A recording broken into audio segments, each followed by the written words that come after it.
Chapter 653. You guys wait here. Tan Xiao took a deep breath and issued an order. His body instantly soared into the air, and after flying for a few seconds, he swooped down toward the valley. In just a few seconds, he appeared in a battle where both sides suffered. Who's there? How could this be? Jin Sanqi and Jin Sijia gathered together and instantly retreated to the crowd of strange doors people. Their eyes were full of horror and dread as they stared at Tan Xiao's figure. Western Nefarious Sangha and Golden Armored Zombie, who had yet to crawl up from the ground, had disbelieving and aghast expressions on their faces. Slap! With a loud slap, Tan Xiao directly sent Western Nefarious Sangha flying tens of meters away.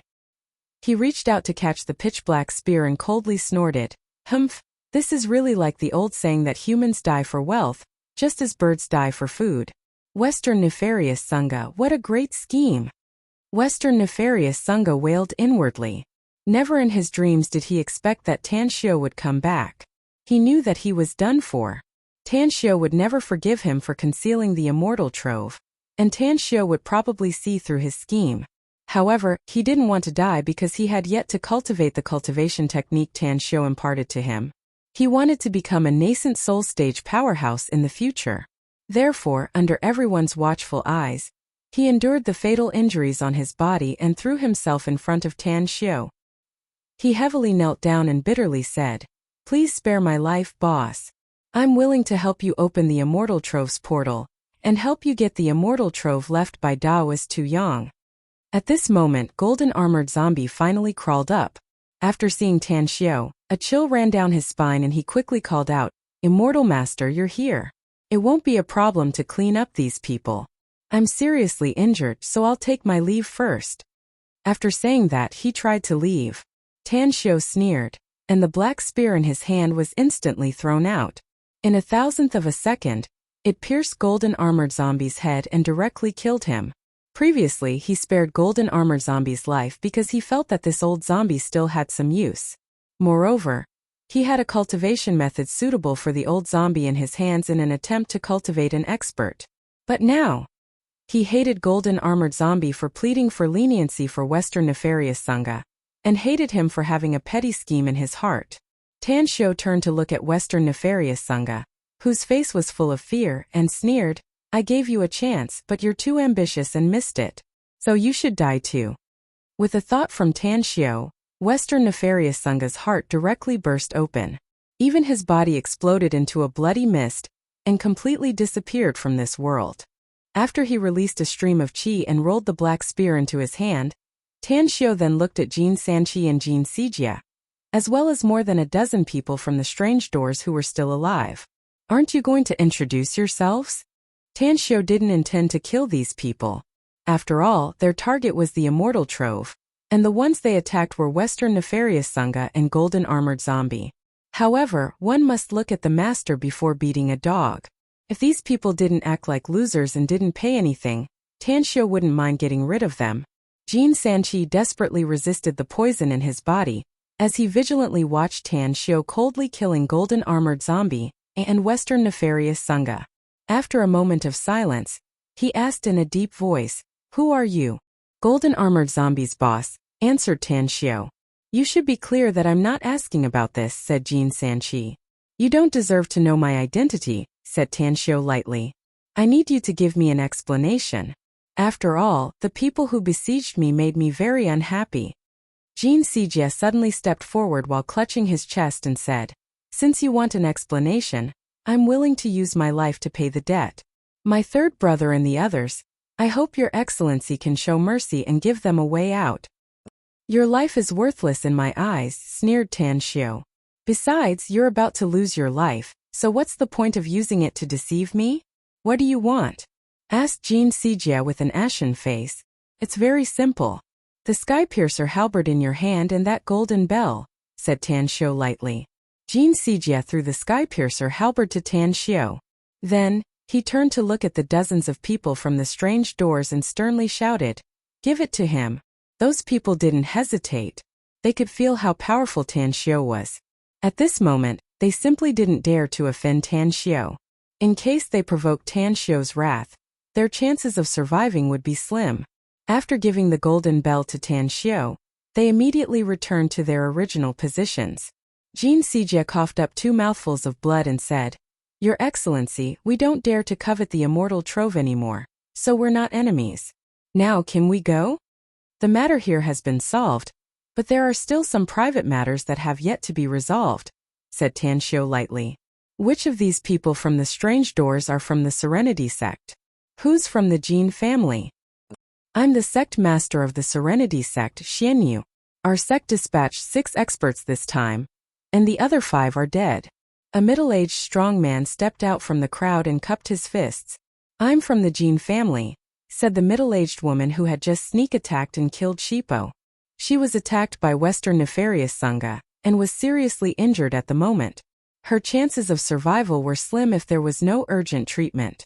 Tan Xiu indifferently nodded and said, "You too, commit suicide immediately if you don't want to end up in a situation worse than death.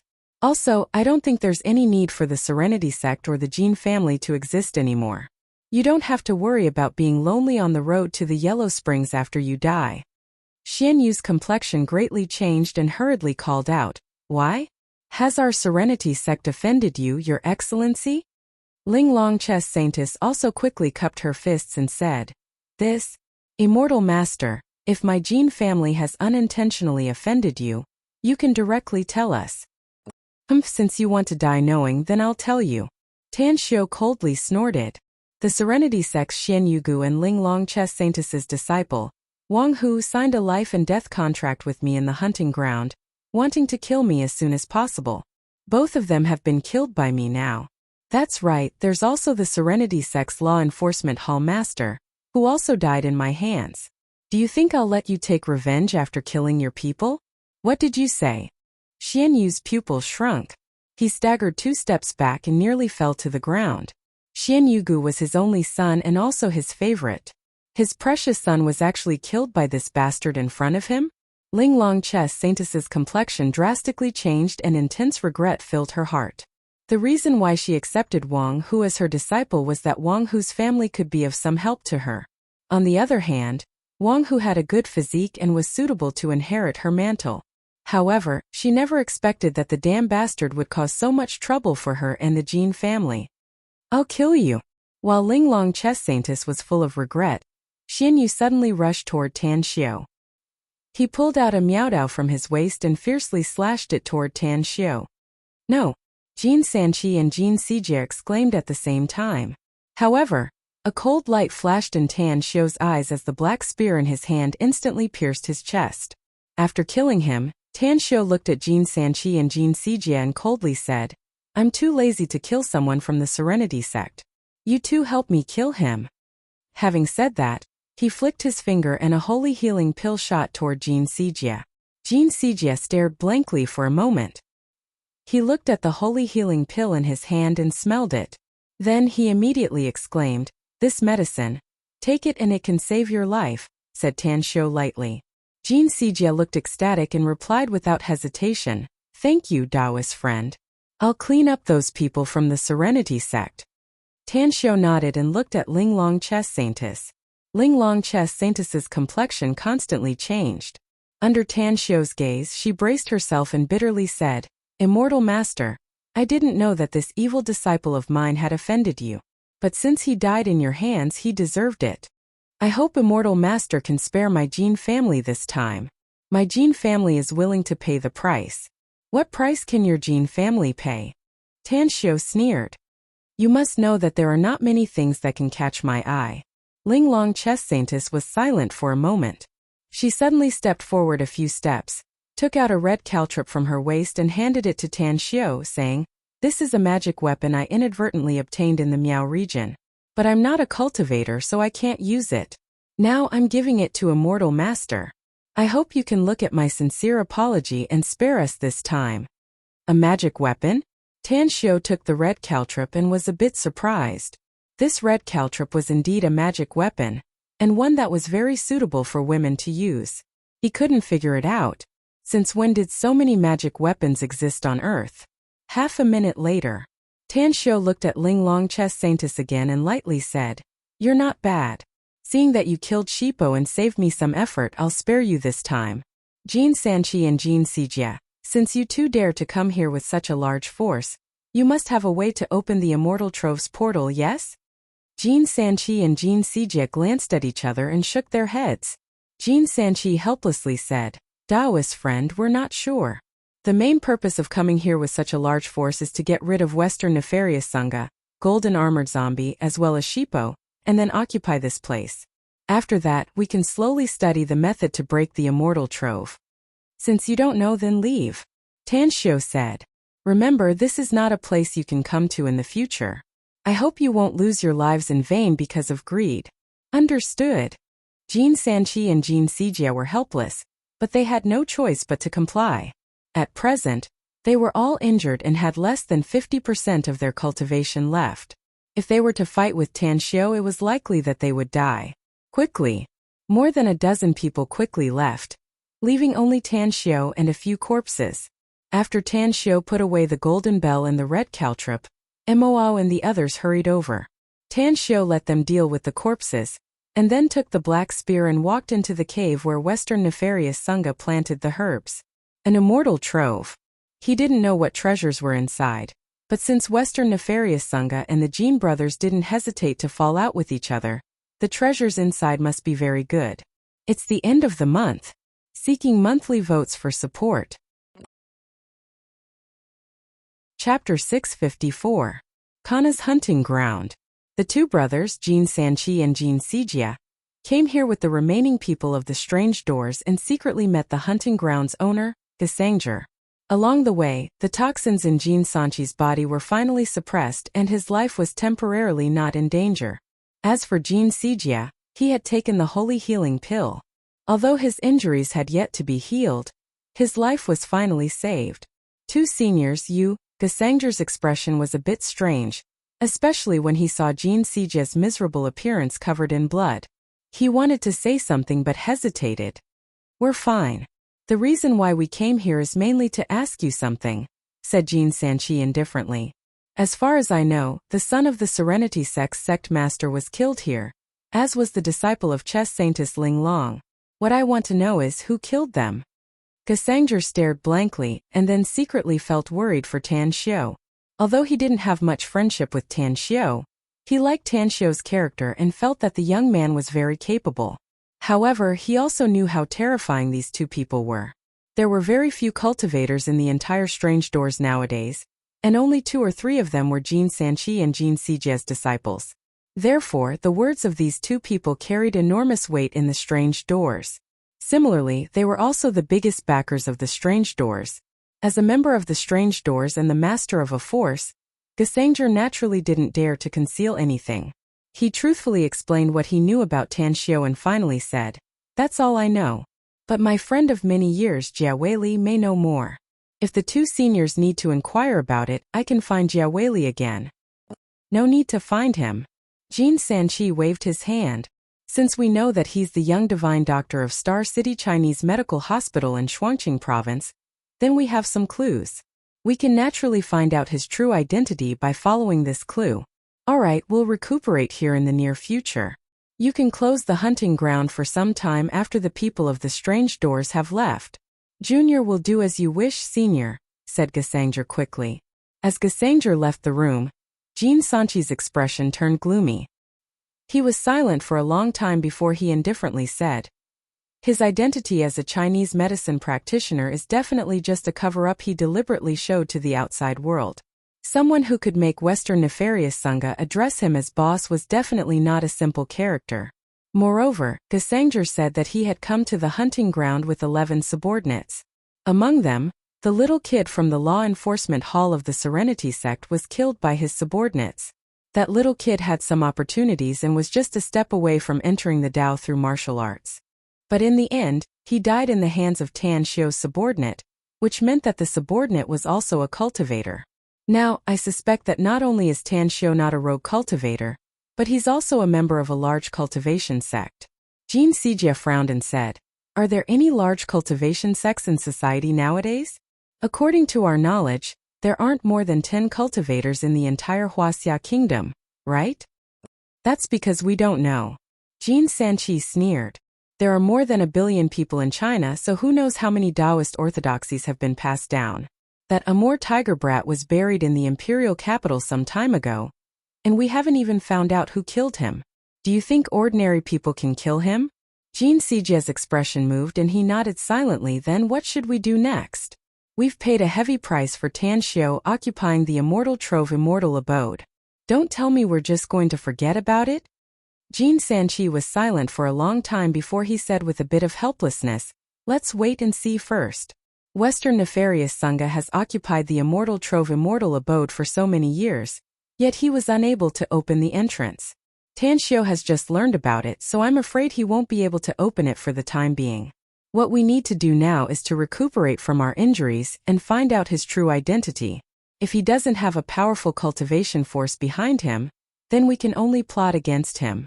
But if he has a force we can't contend with, then we can only give up and try to get close to him and befriend him as much as possible. The occult sect has suffered heavy losses this time. Should we give them some compensation? Asked Jin Sijie. I've thought about it on the way back, said Jin Sanqi. Those 8 forces have paid a heavy price. If we don't appease them, they will be bitterly disappointed. Let's give those 8 forces 8 spots. Now that we've come this far, it's time for us to accept disciples. But our cultivation resources, Jin Sijie quickly said. Before he could finish his words, Jin Sanqi interrupted him and indifferently said, I know our cultivation resources are scarce and we can't take out too many resources to train our disciples. But they're the disciples of those 8 forces. If they want us to train them, don't tell me they won't give us more resources. Those 8 forces have gotten a lot of good things for so many years. That's right. Jin Sijie nodded silently. Longquan Bay Immortal Abode. Tan Xiao painstakingly studied the array formed by the soul tranquilizer stone and the solidified dragon eye at the top of the cave. But no matter how hard he studied, he couldn't find any clues. He even spent several days to refine the spirit spear and burst out its powerful might, yet he still couldn't destroy the array. I can't take it down and I can't destroy it.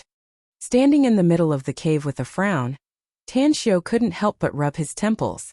It must be noted that he was once a supreme in the immortal world, and his attainments in arrays had long reached an extremely profound level. Yet, he had never seen or heard of such a strange array arrangement. Forget it. Since I can't figure it out now, I'll just give up for now. However, this is a good place, so I can't just leave it alone.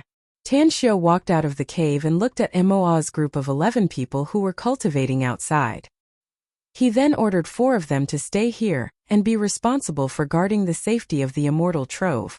Afterward, he quickly left with Moa's group of 7. He had a lot of things to do and couldn't afford to waste his time here. Calculating the time, it was almost time for the start of the University of Shanghai, yet he hadn't called Han Qinggu to ask for leave. Although his relationship with Han Qinggu had eased, it would be inexcusable if he didn't greet her. The next day, after Tan Xiao returned to Shanghai, he called Han Qinggu to ask for leave. Although it took him some time, Han Qinggu finally agreed. Shortly after, he went to the Scientific Research Institute and met with MOE.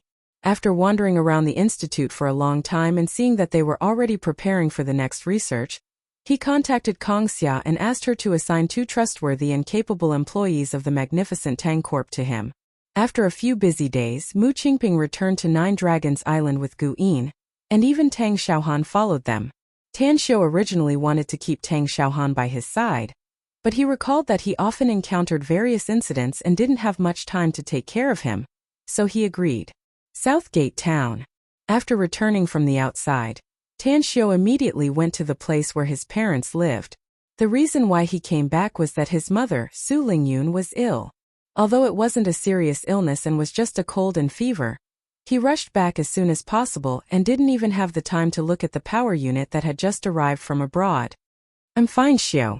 I just need to take some medicine and get an injection. I'll be fine in a few days. Su Lingyun leaned on the bed with a pale complexion and dispirited spirit. But when she saw the concerned expression on Tan Xiao's face, she still forced a smile and said. Tan Xiao examined her and found that it was indeed just a common cold and fever. Only then did he feel relieved. Then he immediately said with a smile, Mom, have you forgotten my identity? The title of the young divine doctor of Star City Chinese Medical Hospital isn't just for show. Don't worry. I'll get you some medicine and boil it for you to drink. I guarantee that you'll recover tomorrow. All right. The smile on Su Lingyun's face was a bit wider than before. Shortly after, Tan Xiu went out of the room and looked at his father, Tang Yunda, who followed him out. With a serious expression he said, "Dad, there's something I want to talk to you about." Tang Yunda found that his son's expression was a bit serious, so he nodded and said, "Let's go to the study room."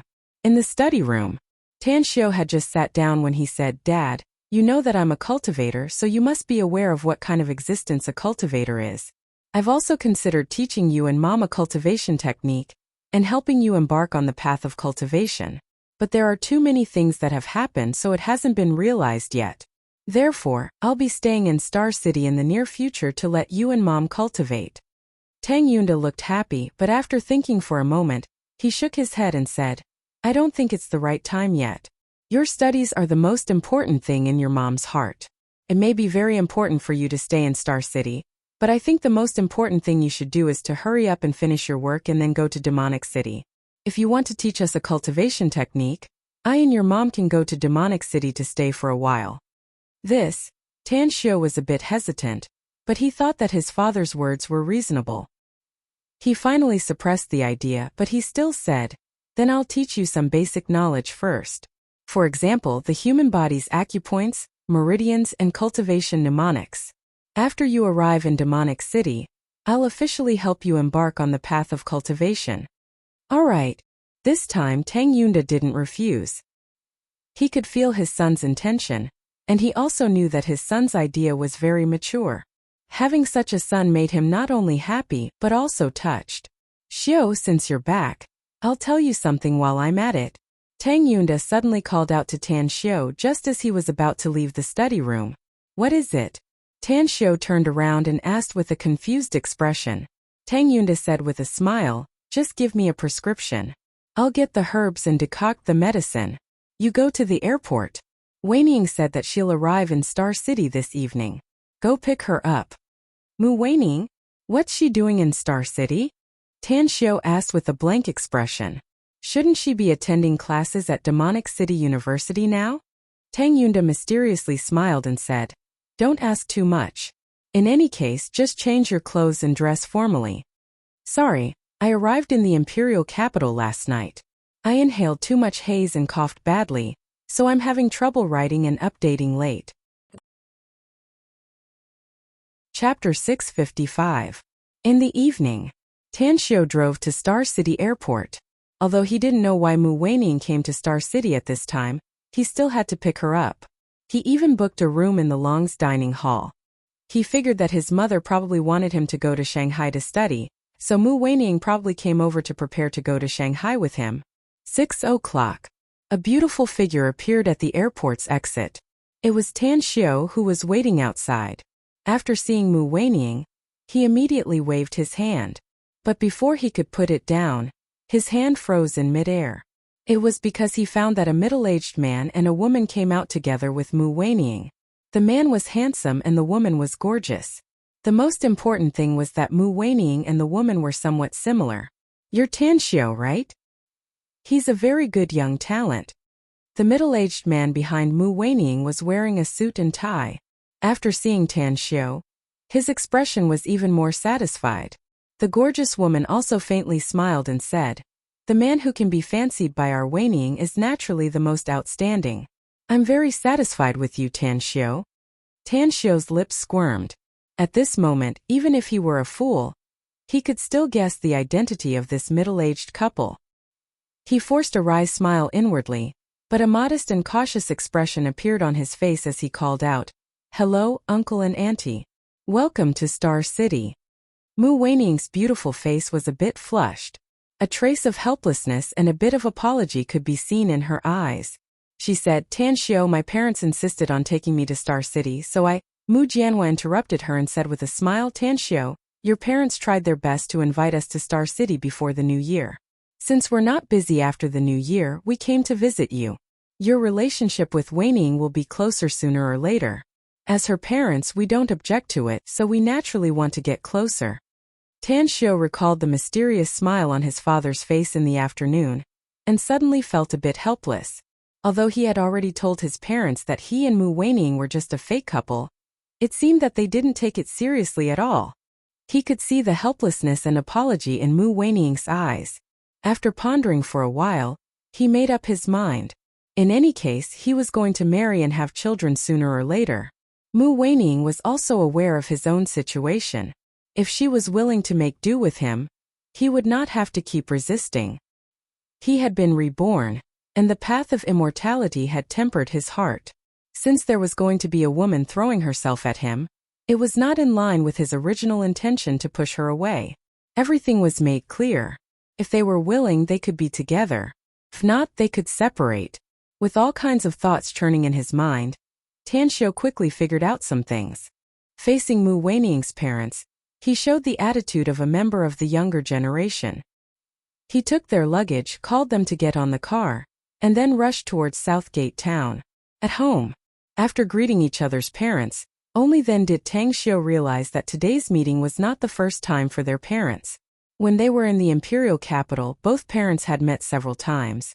Even Mu Weining's mother, Su Lingyun, had visited many historical sites and famous attractions in the imperial capital with Mu Weining's mother, Jiang Zhenli.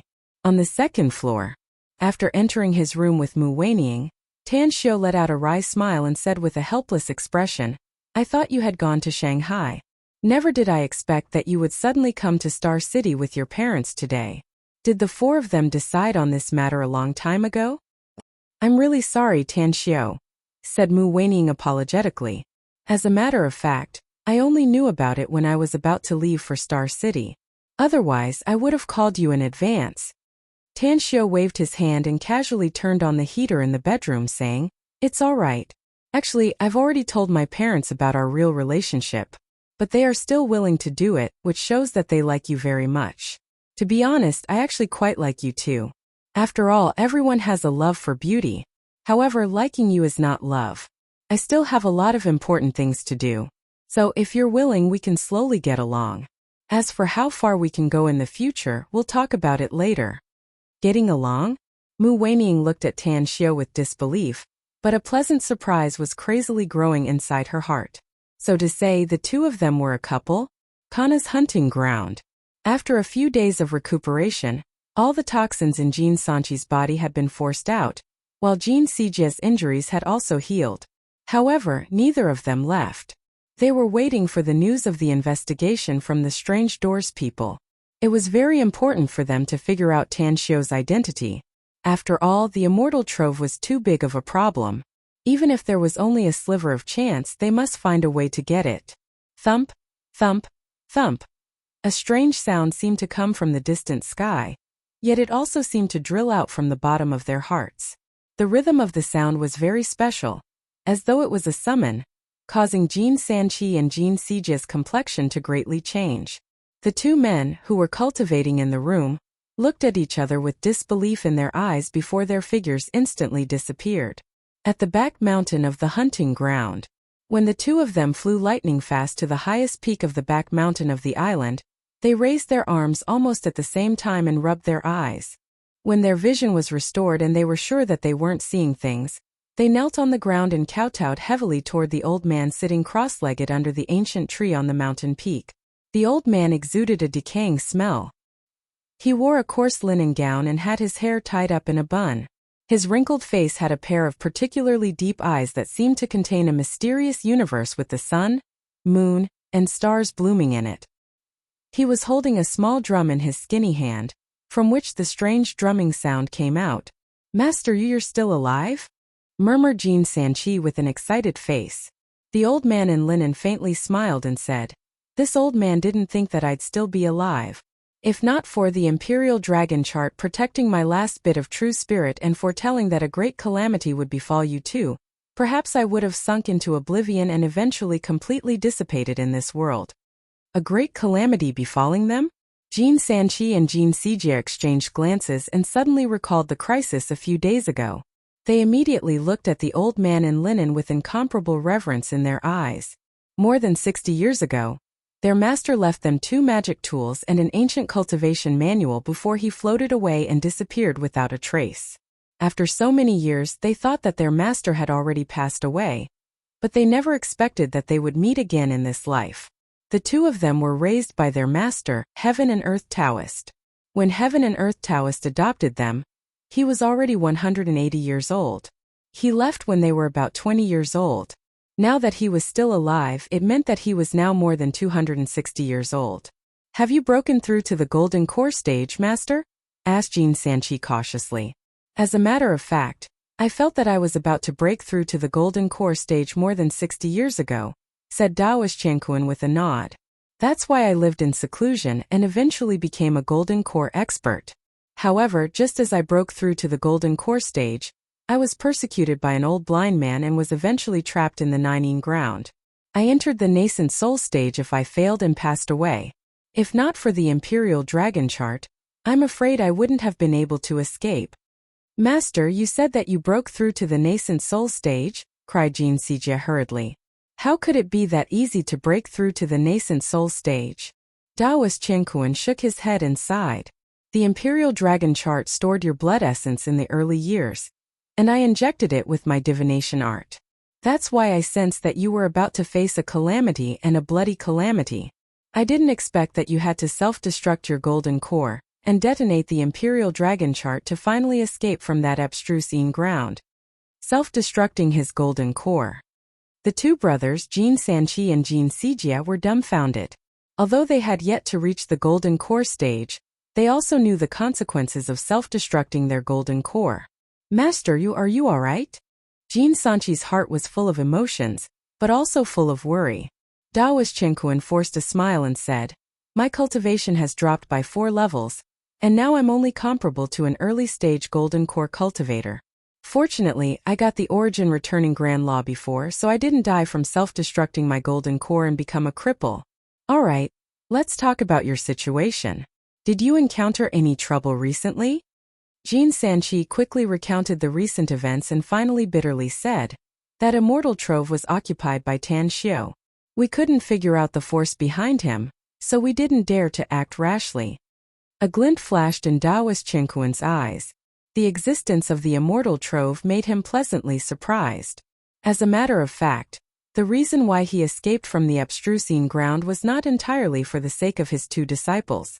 If he didn't find a way to escape, he was afraid that he would really sink there forever and eventually die. Wait for the news. The immortal trove is no trivial matter. Since we have an immortal fate, we must not miss it. Daoist Chengquan secretly made up his mind. Even if there was a great force behind Tan Xiu, he must still get involved. Even if there was only a 1 in 10,000 chance, he must still go all out. Otherwise, he could only maintain his current situation for a few decades at most. After that, he would certainly not be able to return to the peak and would inevitably die on the path of cultivation. Blue City. Standing side by side, Tan Xiu and Mu Weining looked at the faint streetlights outside the window with different thoughts in their minds. However, since the 4 elders were pushing for it, neither Tan Xiu nor Mu Weining would jump out to oppose it at this time.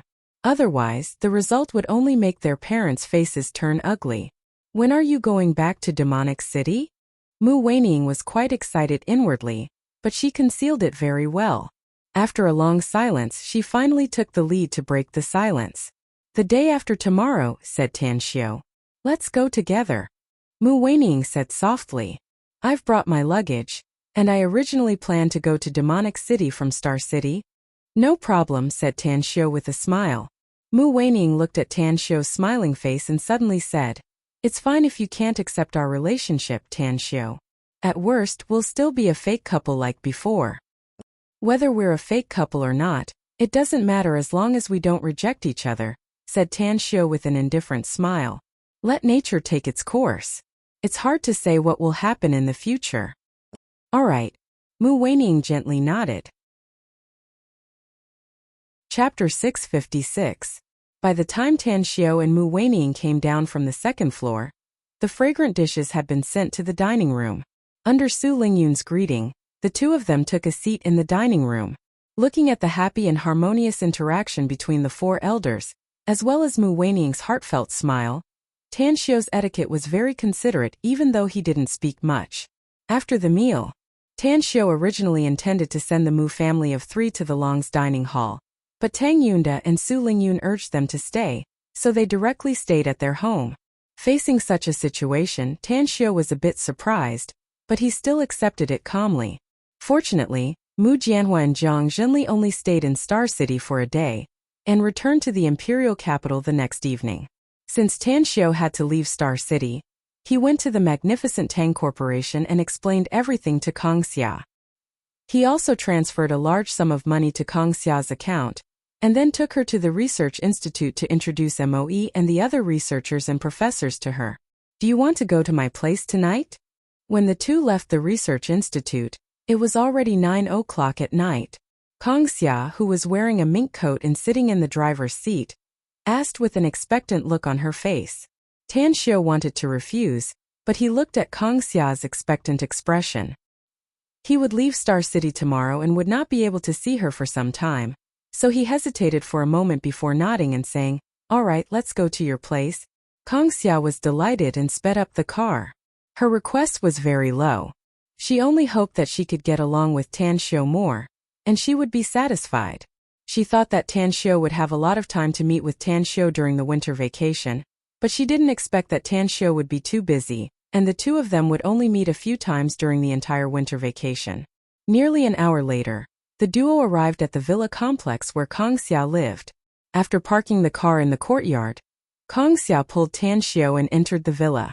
"Aunt Hong should be asleep, right?" Kong Xia stood in the living room and looked around. She couldn't find the figure of the housekeeper, Aunt Hong, and immediately whispered. But this situation made her very happy. Tan Xiu smiled and said, "You don't seem to like Aunt Hong seeing me coming over." Kong Xia's pretty face turned red as she said, "How could I? I'm just afraid that Aunt Hong will disturb us. By the way, you haven't eaten anything yet, have you? Do you want me to make you something to eat?" A smile appeared on the corner of Tan Xiu's mouth. He picked her up by her waist and walked upstairs. Then he smilingly said, "Haven't you heard of the saying that beauty can make a feast? You don't have to cook, I can eat you." "You are annoying." The blush on Kong Xia's face deepened. She buried her head in Tan Xiu's neck, feeling incomparably bashful in her heart. Even though the two of them were an old couple, they didn't have sex often. She was looking forward to it, but she was also shy. Second floor corridor. Andy came out of the bathroom in her pink pajamas, drying her wet hair with a towel. When she saw Tan Xiu walking down the stairs with Kong Xia in his arms, an incredulous expression appeared on her delicate and lovely face, and her big round eyes were filled with disbelief. "You guys." Andy opened her mouth and sobered up from her daze, but she was at a loss as to what to do. Tan Xiu was dumbfounded as he held Kong Xia in a daze in the corridor. Although he knew that Andy also lived in this villa complex, and her villa was just next door, he didn't expect that Andy would unexpectedly be in Kong Xia's villa at 10 o'clock. Kong Xia's slightly blushed face lifted up from Tang Xiu's neck. When she saw the dumbfounded expression on Andy's face, she suddenly remembered that she was the one who asked Andy to come to her place tonight to give her a set of high-end cosmetics that her friend had brought back from abroad. Suddenly, she groaned in depression inside and hurriedly got down from Tan Xiu. "Andy, you haven't slept yet?" Kong Xia's face was a bit awkward and helpless as she said with an embarrassed expression. A bit of anger was revealed on Andy's cute angelic face as she angrily ran to Tan Xiu's side. She directly pulled Tan Xiu's arm and angrily said, "You're a bad guy, boss. We agreed to share blessings and misfortunes together. But you actually eat it all by yourself." Kong Xia was at a loss whether she had to laugh or cry as she shook her head. Even if they agreed to share blessings and misfortunes together, this shouldn't be considered as eating it all by himself, right? Could it be that her man also shared it? Andy snorted at Kong Xia and then pulled Tan Xiu's arm. She raised her delicate face and said, "Boss, you can't favor one and discriminate against the other. You've seen boss's body, but you've also seen mine. China's men are all good men and have a responsible spirit. You should also be responsible for it, right?" Tan Xiu was also at a loss whether he had to cry or laugh. What the hell was this? Did he have to be responsible for seeing his body? He had watched a lot of Japanese romance and martial arts movies, Yet he still had to be responsible for those excellent performers and actresses.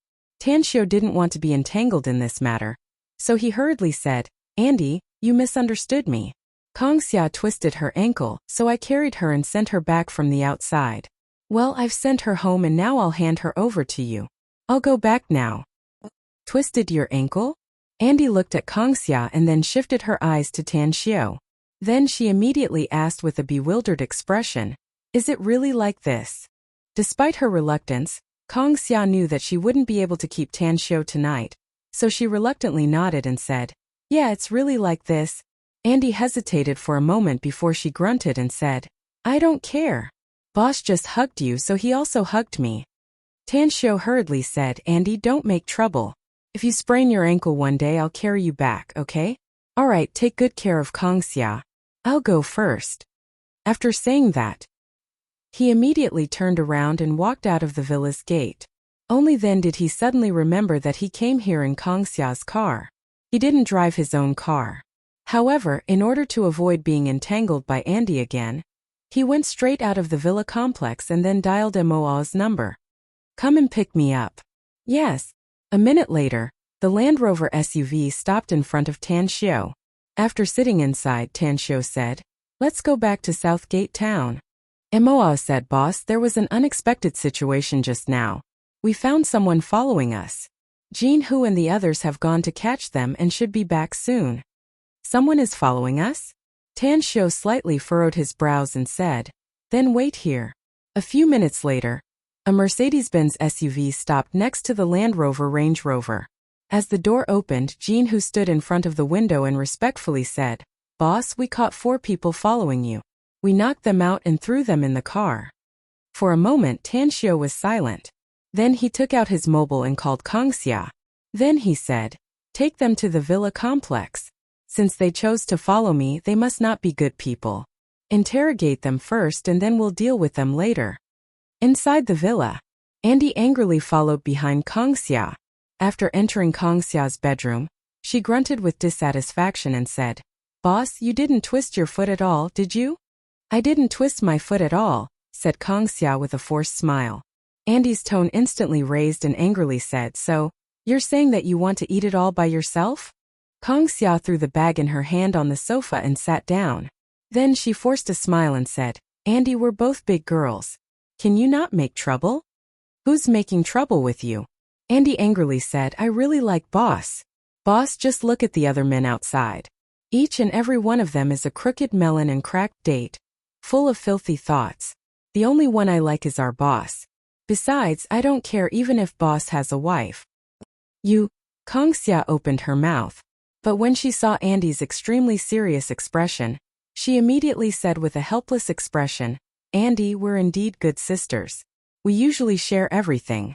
But this man, forget it. I'll tell you the truth. Our boss and I do have that kind of relationship, but I'm very clear that he still has some feelings inside his heart. Even if we do have that kind of relationship, it's impossible for him to give his heart to me. I'm even more clear about one thing. Even if it's me, I can't become his legal wife in the future.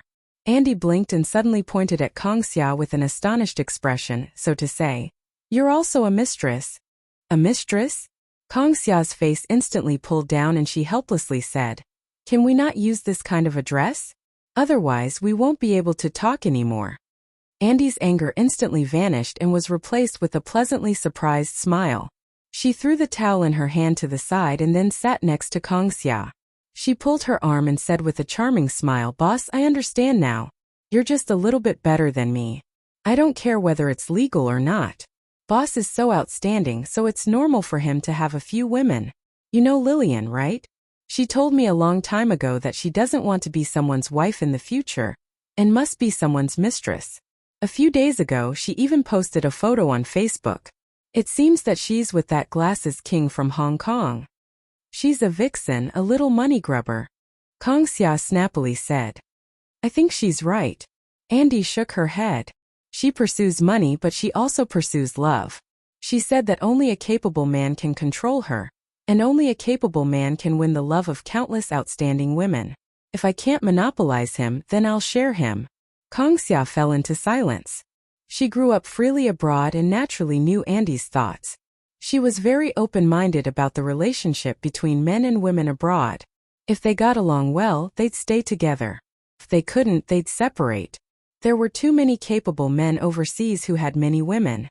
In fact, there were many capable women who had many men. Her thoughts were seriously influenced.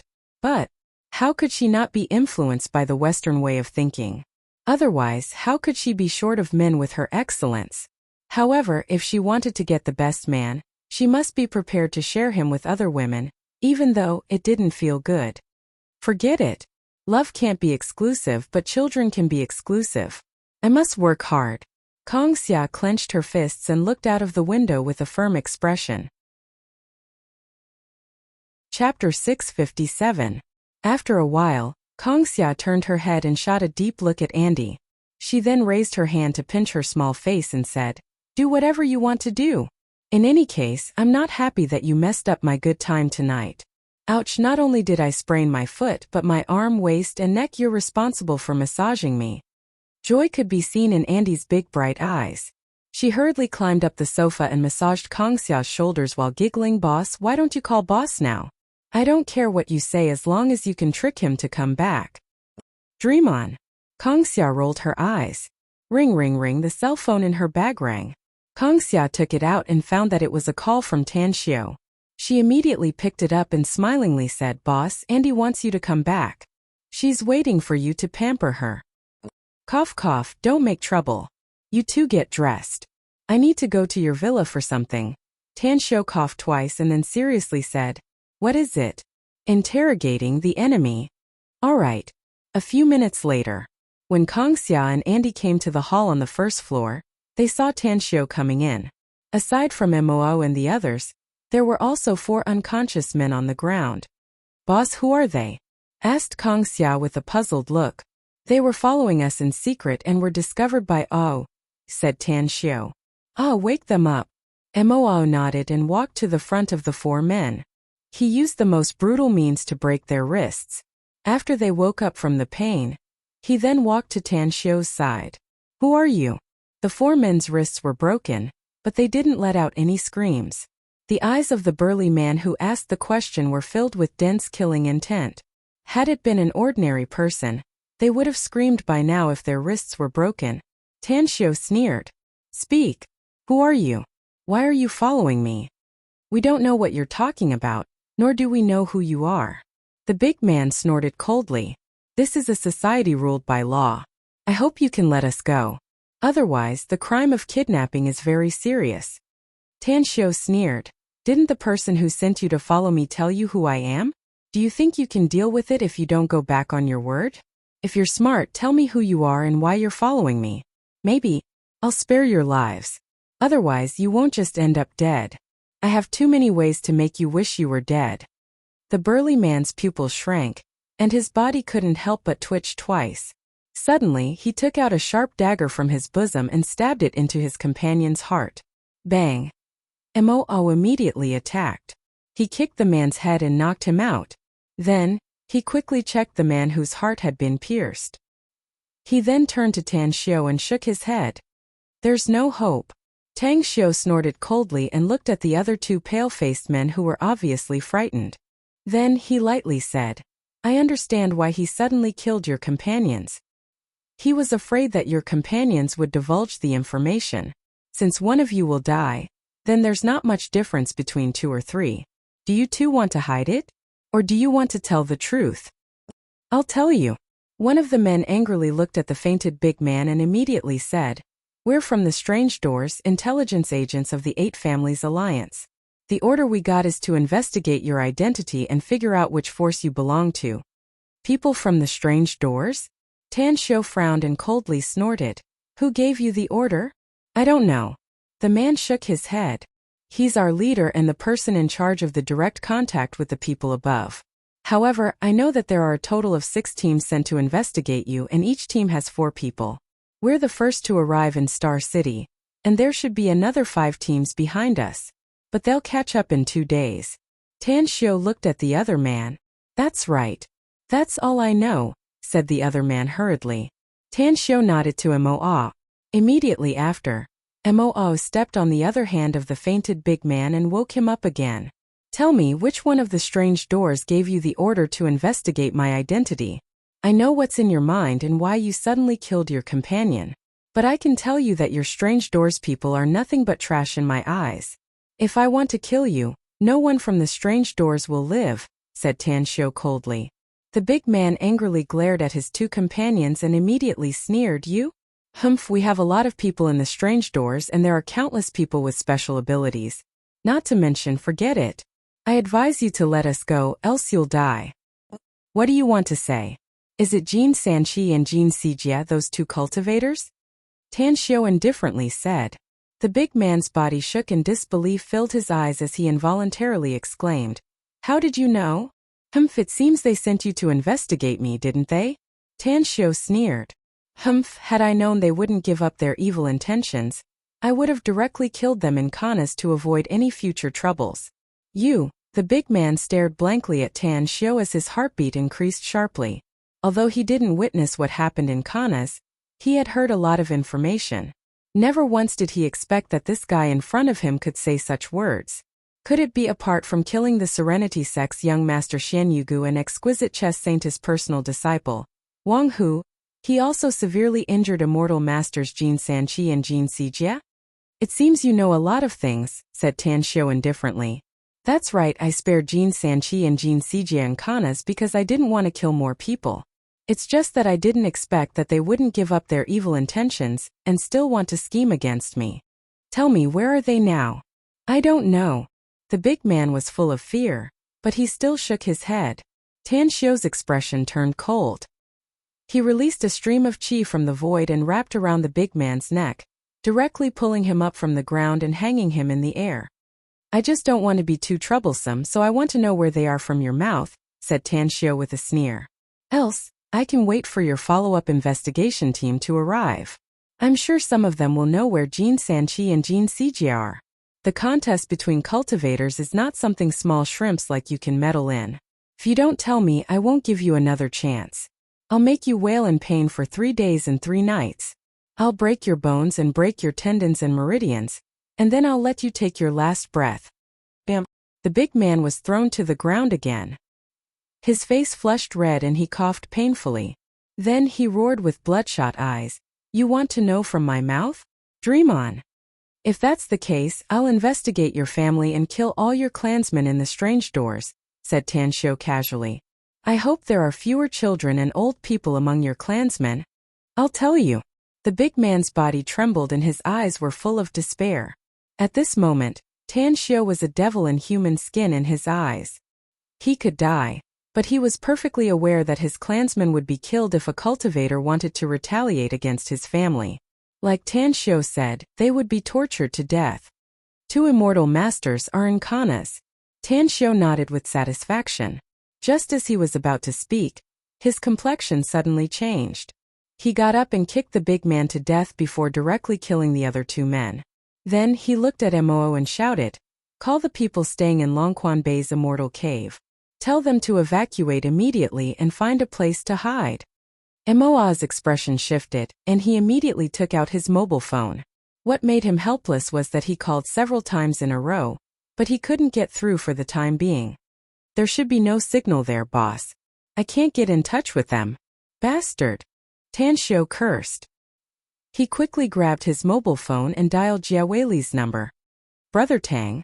Jia Weili's voice came out of the phone. There's something I want to ask of you, Brother Jia, said Tan Xiu quickly. It's very dangerous and may cost my life. But you're the only one I know in Kanas who can help me.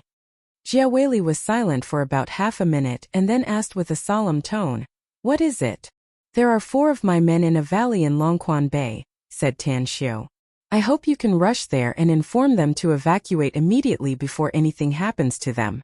Later, I will send you a detailed map of the route through a photo on my phone. Got it. After saying that, Jia Weili directly hung up the phone. Tan Xiu put away his mobile phone with a bit of apology in his eyes. He didn't have a deep friendship with Jia Weili, and asking him for help this time was a last resort. In case Jin Sanqi and Jin Sijia were to return there, the 4 men he had left there would probably suffer a tragic fate. He knew it. The moment Jia Weili agreed, he owed Jia Weili a huge favor, regardless of whether he was dead or alive. Oh, deal with these 4 corpses and then wait for me at Star City Airport. I'll go back to Southgate Town first. Tan Xiu got up and was about to leave. I'll go with you, boss. Kang Xia quickly called out. Tan Xiu halted his pace. He turned his head and shook his head, saying, Your cultivation is too low. Not only will you not be able to help me, but you may even become a burden to me. Staying here and taking care of the magnificent Tang Corporation is the best help you can give me. Also, what happened tonight must not be spread out. I understand. Then be careful. Kang Xia nodded silently. Don't worry. Tan Xiu said. I won't risk my life if I don't have full assurance. Also, I'll leave the research institute to you. I'll go directly to Shanghai after I'm done dealing with the matters in Kanas. Just call me directly if there's anything you need. Chapter 658. Southgate Town Viewing Building Wang Villa. Mu Weining had yet to rest. She wore a coat and quietly stood by the window. Through the gap of the French curtains, she could clearly see the dim light outside. She knew that Tan Xiu had a lot of things to do, but she didn't expect that he would be so busy that it was already so late. Should I call him? This idea had popped up in her mind many times, but she had rejected it many times. She was afraid that she would disturb Tan Xiu's work. She was also afraid that Tan Xiu wouldn't like it. Becoming Tan Xiu's official girlfriend made her worry about her gains and losses instead. This time, she caught a light outside the window. 10 seconds later, she saw a car quickly enter the courtyard, and Tan Xiu came out of the car. However, she was as perceptive as an orchid. She was keenly aware that there was something wrong with Tan Xiu's expression. It was very indifferent with a trace of anxiety. Mu Weining hesitated for a moment before she immediately put on her coat and walked toward the door. When she came to the corner of the stairs, she saw Tan Xiu coming up. Weining, are my parents asleep? Asked Tan Xiu directly. Mu Weining nodded and said, They should be asleep. Tan Xiu grabbed Mu Weining's hand and pulled her to his room. After closing the door from the inside, he said with a serious expression, I've encountered an emergency and need to go out of town. So you can only go to Shanghai by yourself tomorrow. Also, my mom keeps saying that she wants me to go back to Shanghai to attend classes, so we have to leave Southgate Town tonight. I'll give you a room in the Long's dining hall. You can rest for a night and then immediately go to Shanghai. What happened? Mu Weining asked with a worried expression. Can I help you? Tan Xiu shook his head and said, It's not a big deal. I can deal with it easily. But the time is too tight. I need to rush there immediately. Mu Weining hurriedly said. Then I'll change my clothes and pack up. We'll leave after that. Do you want to tell Uncle and Auntie? Tan Xiu shook his head and said, Since they're asleep, then I won't tell them. I'll call them tomorrow and explain it to them. All right. Mu Weining agreed and returned to her room. 5 or 6 minutes later, he changed his clothes, packed his things, and walked out with his suitcase. After Tan Xiu took it, the two of them went to the courtyard at their fastest speed, got on the car, and left Southgate Town. Tan Xiu booked a room for Mu Weining in the Long's dining hall. After settling her down, Jin Hu took him to the airport. Fortunately, just as he arrived, there was a flight to Blue City. Therefore, he boarded the plane and left without any hesitation. Kana's Longquan Bay. In this chilly season, the 2 Wrangler SUVs roared as they hurried along, and soon arrived at a fork in the road. Jia Weili, who was in one of the Wrangler SUVs, looked at the god map displayed on his mobile phone with a grave expression, as well as the location markings sent to him by Tan Xiu. Turn left and drive on the small road on the left. About 5 kilometers ahead is the end of this path. Let's abandon the car and hurry on with our journey, Jia Weili instructed. Very soon, the 2 SUVs stopped at the end of the small road, and the mountain range ahead was already faintly visible. After Jia Weili got off the car, the 4 middle-aged men who followed him vigilantly observed the surroundings. This mountain range was very dangerous, with ferocious beasts often roaming around. There were even many swamps and miasma zones, and a slight carelessness could cost one their life. Xiao Dafei, you two drive the car away and wait for us in the nearby Longquan village. Remember, if we don't come back in a week, it means we've died in the mountains. Your sister-in-law, niece and nephew will have to rely on you to take care of them later, said Jia Weili seriously. The middle-aged man called Xiaowu's complexion slightly changed and hurriedly said, We'll go with you, brother Jia. Even if we die, we brothers must die together. Da Fei also hurriedly said, That's right, big brother. Our lives were saved by you in the past. How can we cower in the face of danger? Jia Weili happily patted their shoulders, but his expression quickly turned serious as he said, Don't let me have any worries. I can work with peace of mind after solving my worries. The four of you are my closest brothers. You two don't want to get married, so there's nothing to worry about. But you two have families, so I must make you stay. Don't be stubborn. I've already made up my mind. Having said that, Jia Weili quickly took out his mobile phone and sent a few short messages. Then, he quickly disappeared into the night with the other two men. Take care, brother Jia. Take care, big brother. Xiaowu and Da Fei shouted loudly. Walking on the mountain road late at night was very dangerous for ordinary people. However, Jia Weili and his two brothers often walked on the mountain road. Their physique was also very strong, so there wouldn't be much of a problem. They came out in a hurry this time and only brought a few changes of clothes, a small amount of hardtack and water, so they didn't have any burden on the road. Longquan Swamp. The starlight shone all over the sky, illuminating the place somewhat. On the flat ground at the entrance of the cave halfway up the mountain, a bonfire was burning with game being roasted above. Two experts of the Everlasting Feast Hall were sitting cross-legged in front of the bonfire, chatting about some cultivation matters. On the opposite mountain peak 2 kilometers away from them, Daoist Qianquan was like a ghost, quietly sitting cross-legged under a big tree, overlooking the bonfire outside the cave and calmly watching the two experts of the Everlasting Feast Hall. With his current eyesight, he could still see clearly even at night. Jin Sijia's Skypiercer halberd was taken by Tan Xiao, so he just asked the people of the strange doors to help him find a weapon. It was a very ordinary long spear, but it weighed more than 100 pounds. At this moment, he was holding the long spear and standing beside Daoist Qianquan like a javelin.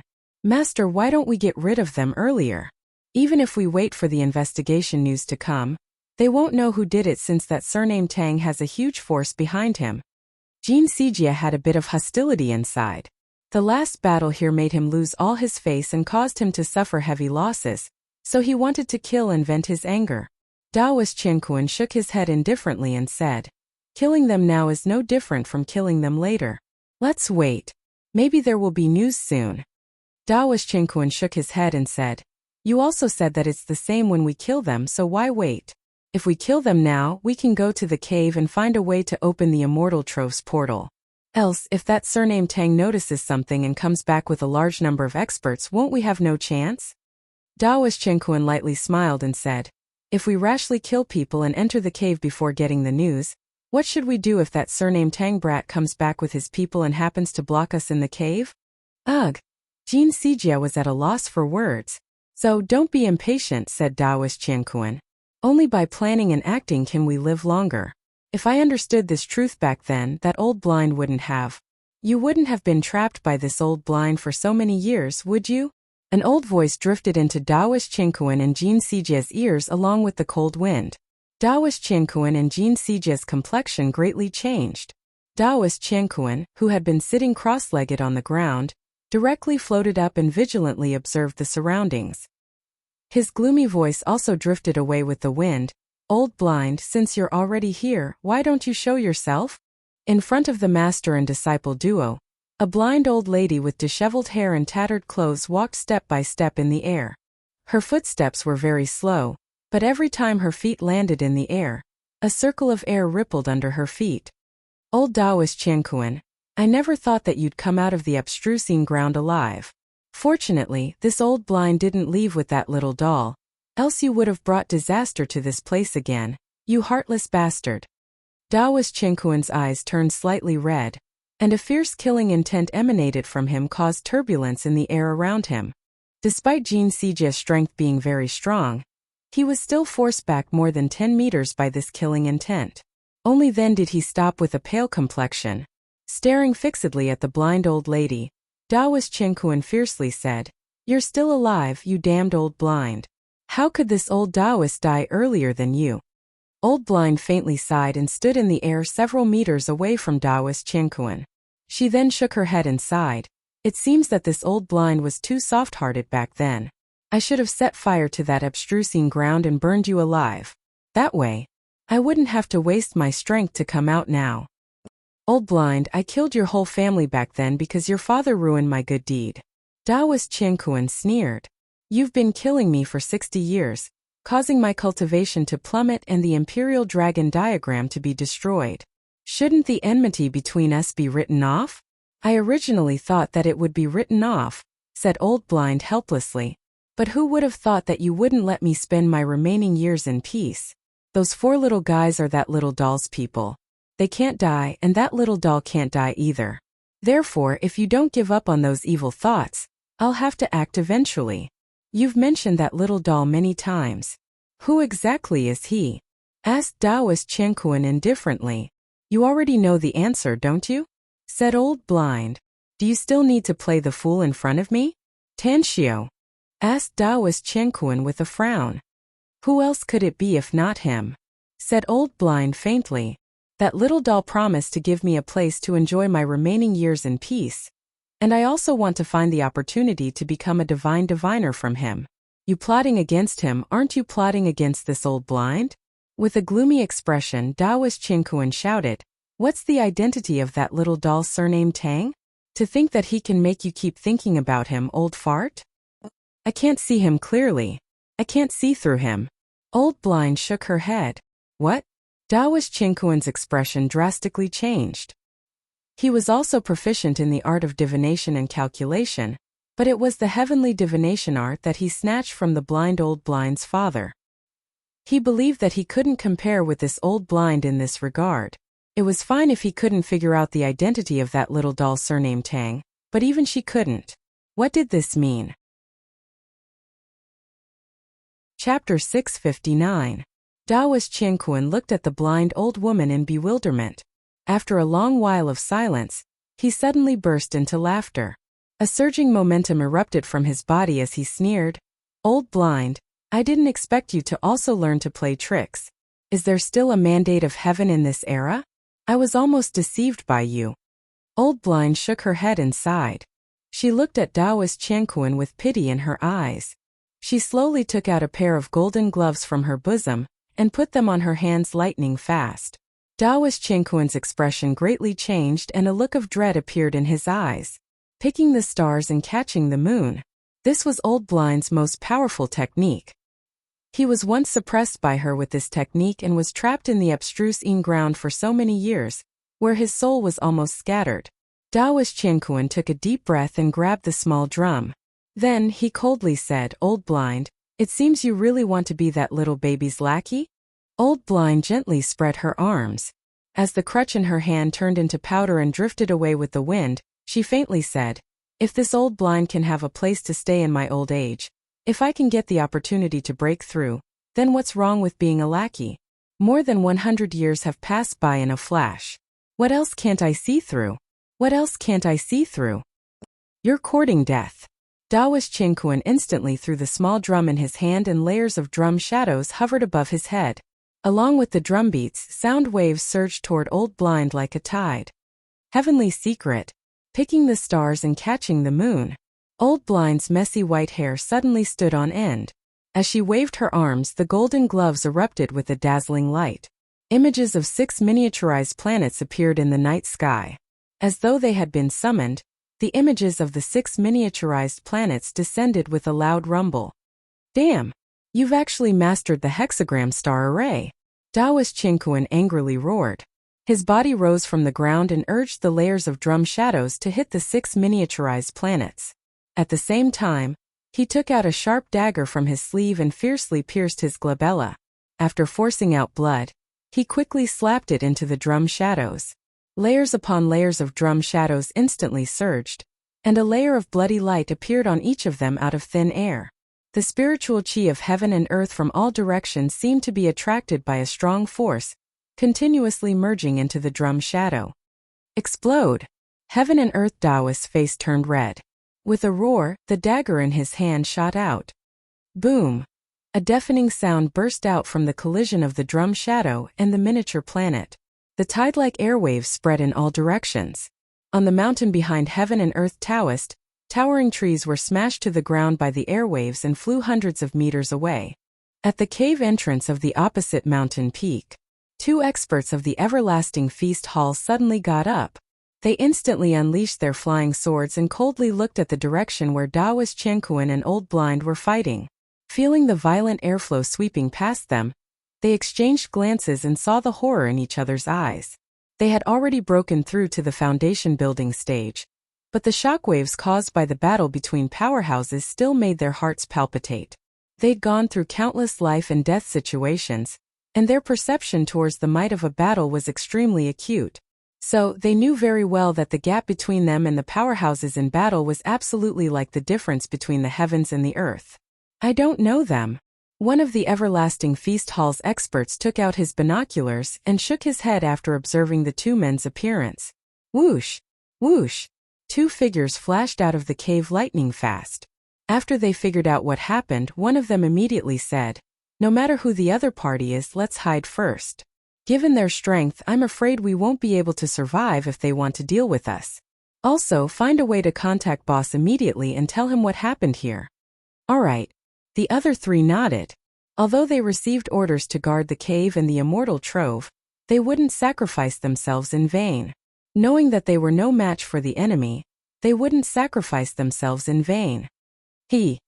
Since you've discovered us, don't even think about leaving. Wielding a spear, Jin Sijia appeared in front of the four men like a ghost. His cultivation had reached the late stage of foundation establishment and was only half a step away from breaking through to the golden core stage. He simply didn't put the four people from the Everlasting Feast Hall in his eyes. Zhu Jin Sijia. Jin Shi was the name of the Everlasting Feast Hall's expert. His eyes stared fixedly at Jin Sijia as he shouted in a deep voice, "Our boss spared your life, but I never thought that you would dare to recklessly rob the Immortal Trove. Aren't you afraid that our boss will come back with a large team to kill you all? Had it been a few days ago, maybe I would have been worried." Jin Sijia sneered. "But now haha. Since you're about to die, I don't feel like talking nonsense with you anymore. Just be a confused ghost in hell." He instantly unleashed the spear in his hand and manipulated it to stab Jin Shi. He didn't use his full strength, not even 80% of it, yet he confidently judged that these four guys couldn't dodge and would be killed by his spear. Get into formation. Jin Shi was fearless in the face of danger. The moment his figure retreated, the other three also moved and formed the four symbols array nearly in an instant. Four flying swords hovered high in the air and rapidly rotated to smash the ordinary spear. Under the control of Jin Shi's group of four, they shrouded Jin Sijia. What? That's impossible. Jin Sijia's complexion greatly changed and disbelief filled his eyes. He was an expert at the late stage of foundation establishment. Even if the weapon he used was not a magic weapon, it shouldn't be possible for him to be smashed in an instant, right? And this sword array. Damn it. These four guys have unexpectedly broken through to the foundation establishment stage. Jin Sijia cursed. He had a powerful physique, but now that he didn't have a handy weapon, he could only erupt his true essence to form an explosive fist light that fiercely collided with the rapidly rotating sword shadows. The sword array shattered and Jin Sijia's group of four spurted out blood as they were sent flying backward. Even if they had arranged a sword array with a power equivalent to the four people's attacks superimposed, it still couldn't resist Jin Sijia's powerful burst. However, the most miserable one was not them but Jin Sijia. At this moment, Jin Sijia's right fist was smashed by the sword array, along with his forearm. Only half of his right arm remained. As for Jin Sijia's body, it was also shredded by the sword shadows, instantly turning him into a bloody man. Impossible! A heart-wrenching scream came out of Jin Sijia's mouth. His body violently retreated 100 meters, stepping on the void as he looked incredulously at his broken arm that was spraying blood. He couldn't figure out why the sword array could break his defense and give him such a heavy blow. Even if the four long swords were all magic weapons, they still couldn't do it, right? Jin Sijia's group of four instantly gathered together again. Their complexions were pale and the blood and qi inside their bodies were fluctuating, but they coldly stared at Jin Sijia with strong killing intent.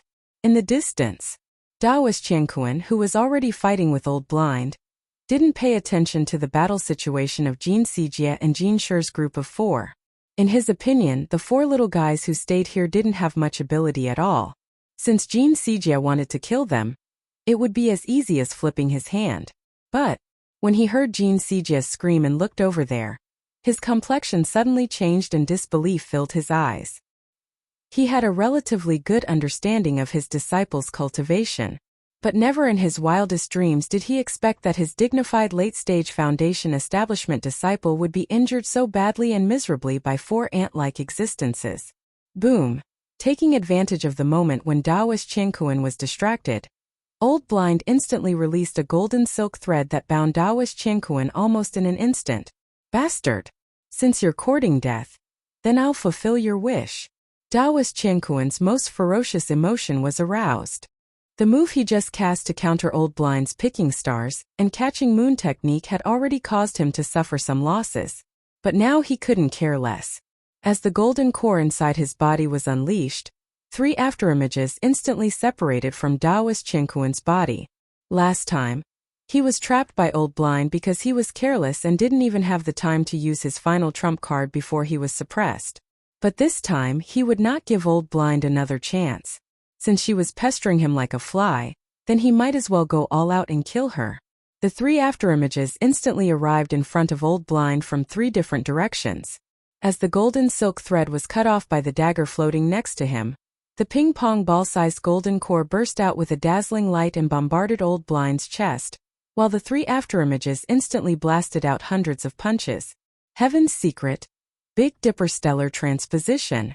Old Blind spread her 10 fingers and released golden fingers in all directions, instantly hitting the 3 afterimages of Daoist Qianquan. Half a second after she disappeared, she appeared hundreds of meters away, spurting blood from her mouth. Ha ha ha!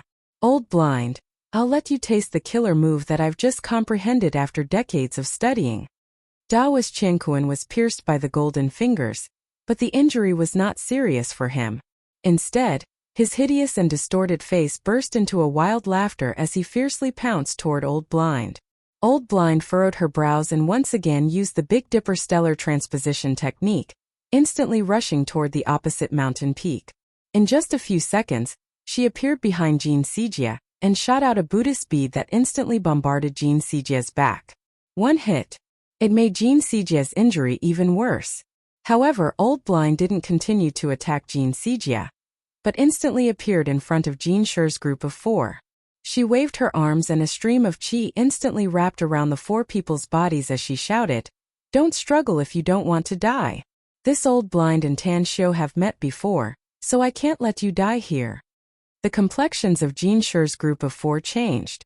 They had just released their flying swords again when they suddenly heard Old Blind's words and immediately judged that she should be a friend and not an enemy. As the flying swords fell back into their hands, their surging true essence also calmed down a lot. "Let's go." Old Blind stomped on the void and flew a kilometer away with Jin Shi's group of 4, coughing up another mouthful of blood. Despite her extremely fast speed, the continuous use of the Big Dipper Stellar Transposition technique also made her injuries worsen. Chapter 660. 2 kilometers away. Jia Weili and his 2 trusted men were hiding behind a boulder on the mountain peak, observing the scene in midair in the distance through binoculars. He could clearly see the tragic battle scene between Daoist Qianquan and Old Blind. At this moment, despite being experienced and knowledgeable, Jia Weili was frightened by the scene. Was it a human? Was it a deity? Jia Weili didn't believe in ghosts and deities before, but the battle in midair was like a fight between immortals. It made him believe that there were still existences in this world that he didn't understand. At this moment, he finally understood why Tan Xiu asked him to rush here to report the news and tell him that it was likely to be a life-or-death situation. Because what he had to face was not just ordinary people. Any one of those people could easily take his life. "Brother Jia, what's the situation?" His 2 men didn't carry binoculars, so they naturally couldn't see the battle just now. One of them stared at Jia Weili's frightened expression and asked in a low voice with a curious face, Jia Weili turned his head with difficulty. Looking at his curious men, he bitterly said, I'm afraid we don't have to go. Even if we go, it won't have any effect. Besides, if we go, we'll just be throwing our lives away. Then what should we do next? Asked the man quickly. Jia Weili was silent for a moment and then said in a low voice, Wait. We'll wait here. Since Tan Xiu asked us to report in advance, it means that he'll also come here as soon as possible. We'll talk about it after he arrives. Outside the cave, Daoist Qingquan grabbed Jin Sijie's arm and put him on the ground, quickly checking his injury. Daoist Qingquan didn't chase after Old Blind because the trump card he just mentioned was simply a bluff. He was seriously injured. Although he was confident that his injury wasn't as serious as Old Blind's, if he continued to chase after them, it would trigger Old Blind's desperate counterattack. It was possible that he would perish together with Old Blind. He didn't want to die. Especially after learning about the existence of the Immortal Trove, he didn't want to die. He wanted to break through to the nascent soul realm and have a few hundred years of life. Heal. Blood gushed out from Daoist Qingquan's throat, but he swallowed it back. He pressed his hand on Jin Sijie's back and shouted in a hoarse voice. Jin Sijie was sneak attacked by Old Blind with the Buddhist beads, and his internal organs were shaken to the point of dislocation. At this critical moment, if he didn't seize the time to heal himself, his life would probably be in danger. Fortunately, he hadn't fully absorbed the healing elixir that Tan Xiu had given him. After sitting cross-legged on the ground, he was not in a hurry to cultivate. Instead, he said while breathing heavily, Master, those 4 bastards. Their swords are definitely not magic tools. I suspect that they are all spirit tools. Otherwise, with their early-stage foundation establishment cultivation, even if they set up a sword array, they wouldn't be able to injure him so badly. Spirit tool? Daoist Qingquan was taken aback, and after a flash of greed, his face instantly became unsightly. He suddenly realized that if Tan Xiu's subordinate had a spirit weapon, then Tan Xiu's status must be even higher. What level was his weapon? In an instant, he grabbed Jin Sijie's arm again and shouted in a deep voice, Don't cultivate yet. Let's leave this place immediately. We don't know when that surnamed Tang brat will return, so let's find a safe place first and then heal ourselves. The next morning, Tan Xiu, along with Mo and 5 other experts, walked out of the Kana's airport's exit. The worried Tan Xiu didn't take a taxi, but quickly inquired about the nearby unlicensed cars.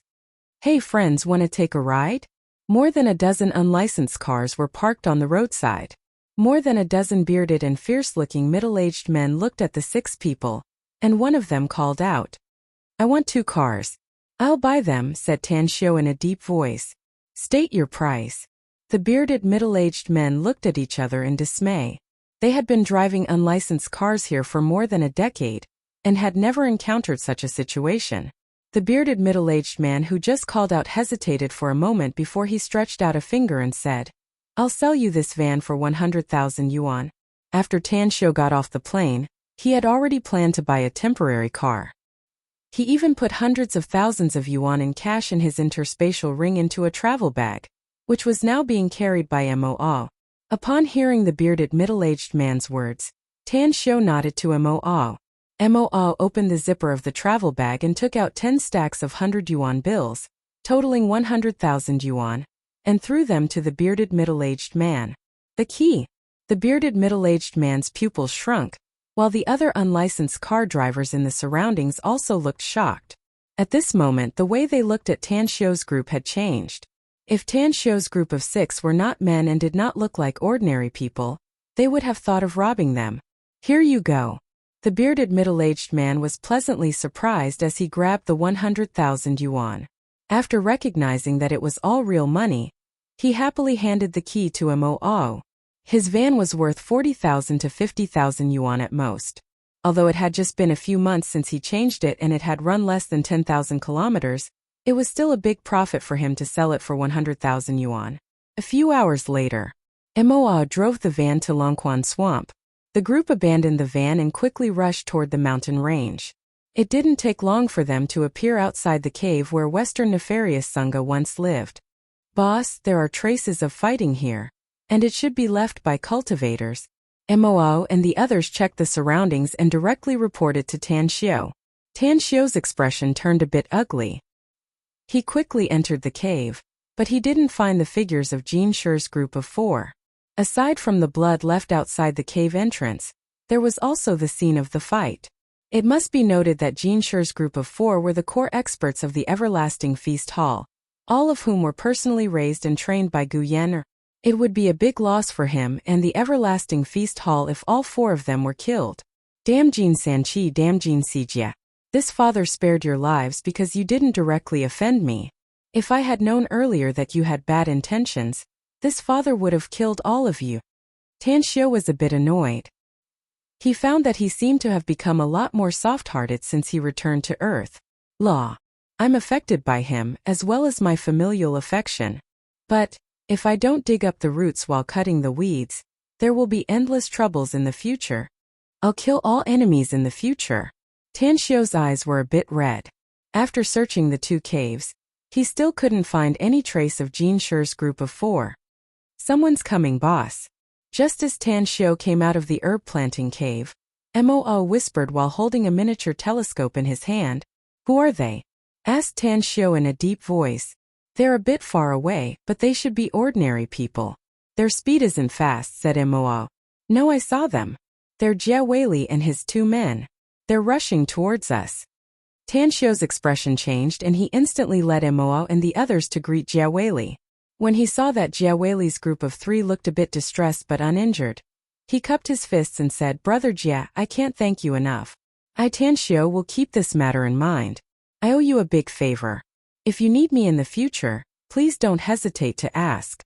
Jia Weili's expression was a bit complicated as he stared at Tan Xiu.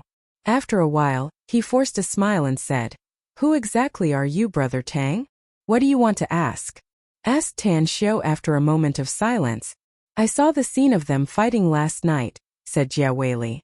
Those people are like the legendary Immortals, flying in the sky to fight and kill. Their means are definitely not something ordinary humans can have. So you should know what I want to ask, Brother Tang. You said you saw the scene last night? Asked Tan Xiu hurriedly. What exactly happened last night? Who was fighting with whom?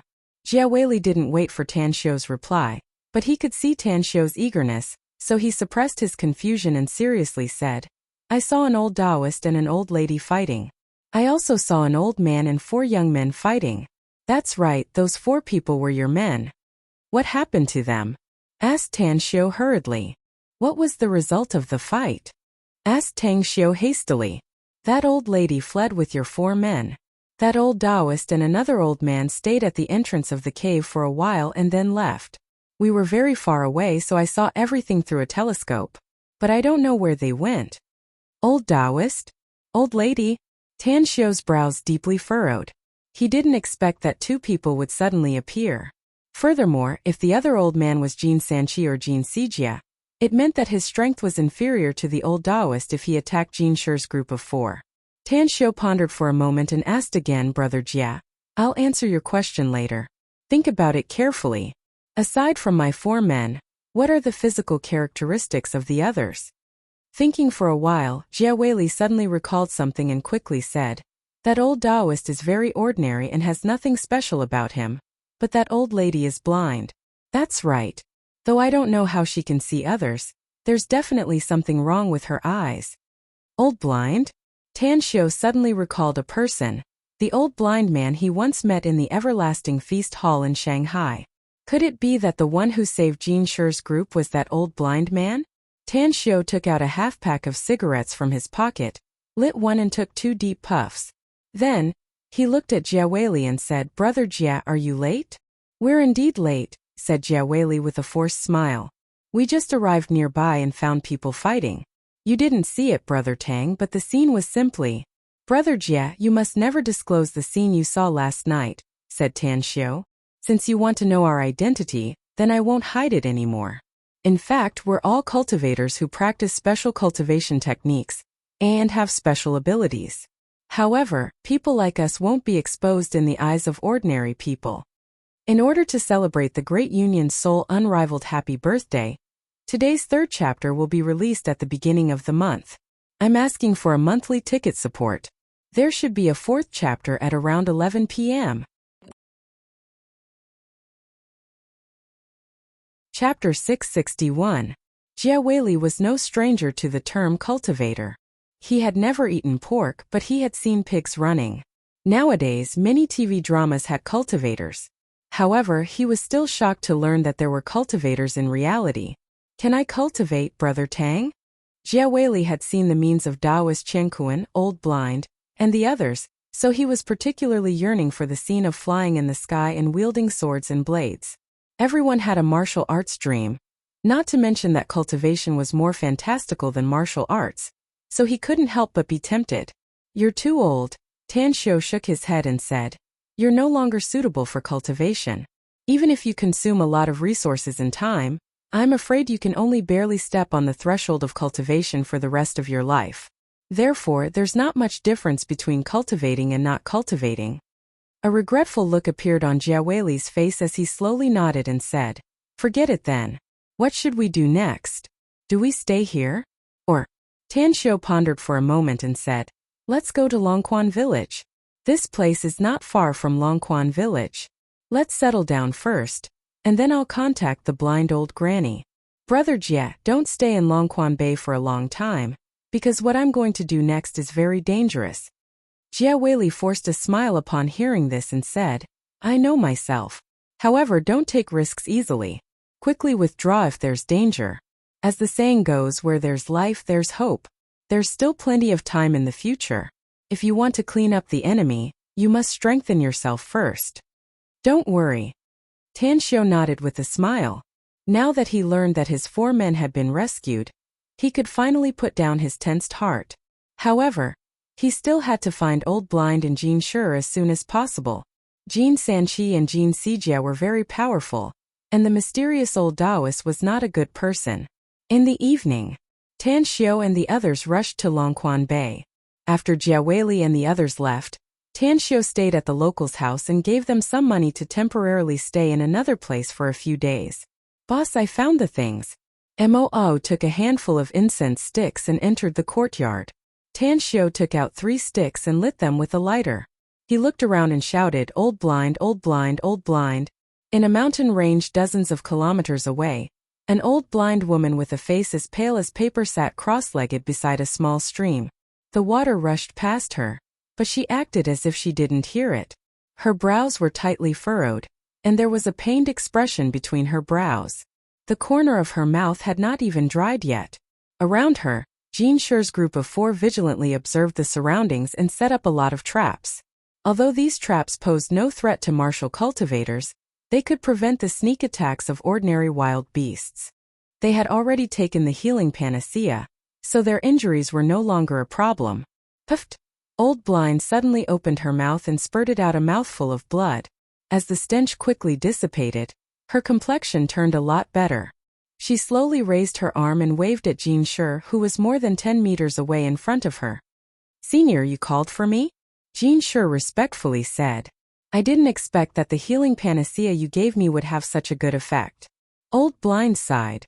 That old Taoist Qianquan severely injured me, so I thought I wouldn't be able to recover in a year and a half. But as it turned out, most of my internal injuries have healed in just half a day. We're out of danger for the time being, but you still have to tell me something. I need to calculate when Tan Xiu will come. What do you need to know, Senior? Jin Shi was confused. Old Blind let out a faint smile and was about to speak when her expression slightly moved. She looked up at the gradually darkening sky and slowly got up. She shook her head and smilingly said, No need to tell me. I already know where he is. Let's go. It shouldn't take much time if we rush there now.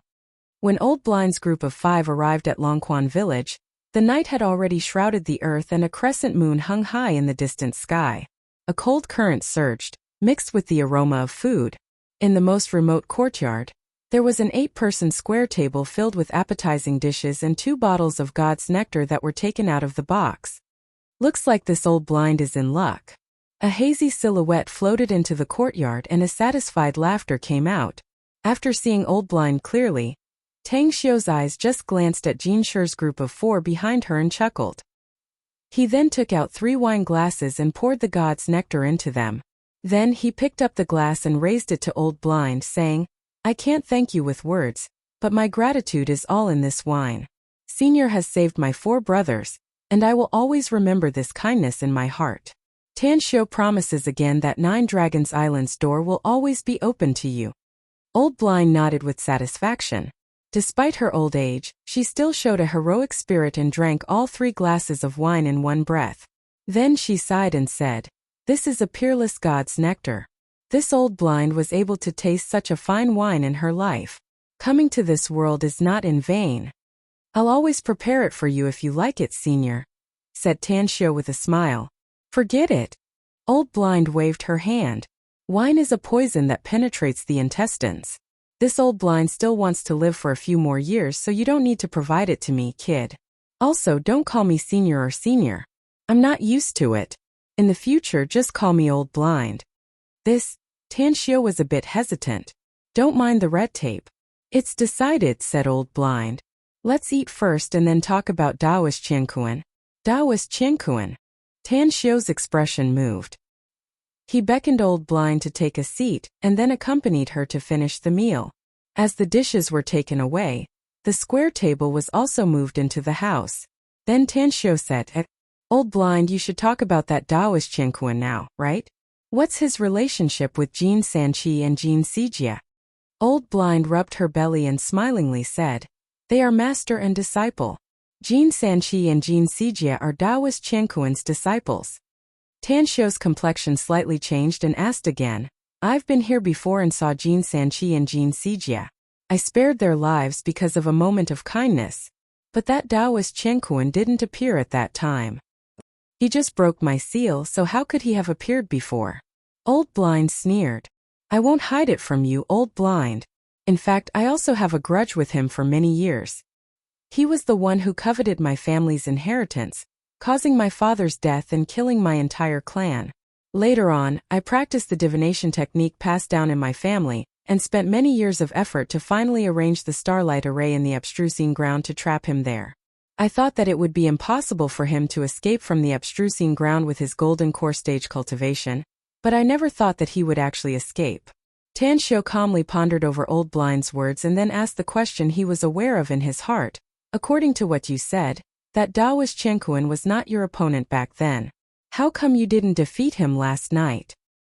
"Back then, I used all my tricks and schemes to suppress him at the moment he lowered his guard," sighed Old Blind. "He didn't even use his trump card at that time, else I would have been the one killed back then."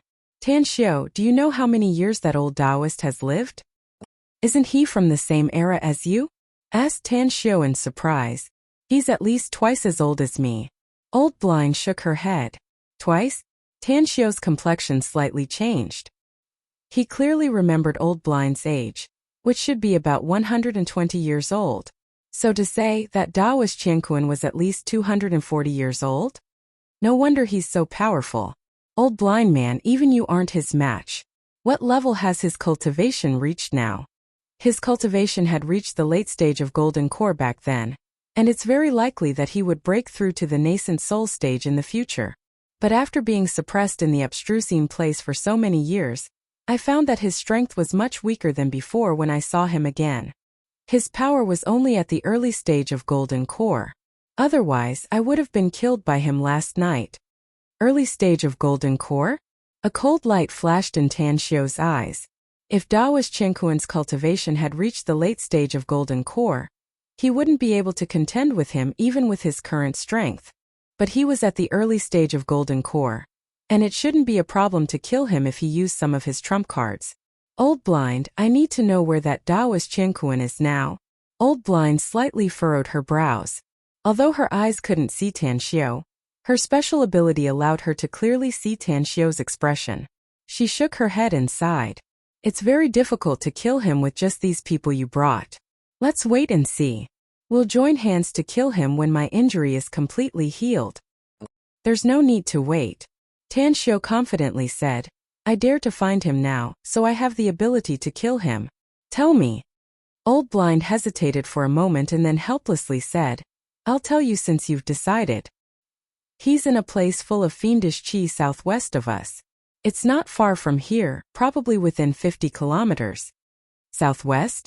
Within 50 kilometers? Hunting ground? Tan Xiu's expression shifted. He immediately got up and said, "You stay here and recuperate, old blind. Wait for me to bring back the heads of Taoist Qianquan and his 2 disciples. Let's go together." Old blind got up and said with a particularly firm tone, "Your injury." Tan Xiu hesitated. Old blind interrupted Tan Xiu and said, "Your subordinates gave me a holy healing medicine, so my injury has mostly healed now. But that Taoist Qianquan's injury will be very painful if he doesn't have the holy healing medicine. Then let's go together."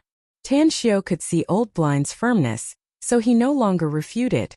It was because when Jie Weili left with his men, he left them a Wrangler SUV. Together with the van, the 2 vehicles quickly rushed toward the hunting ground. Late at night, the cold wind whistled outside the window, but the dark room was as warm as spring.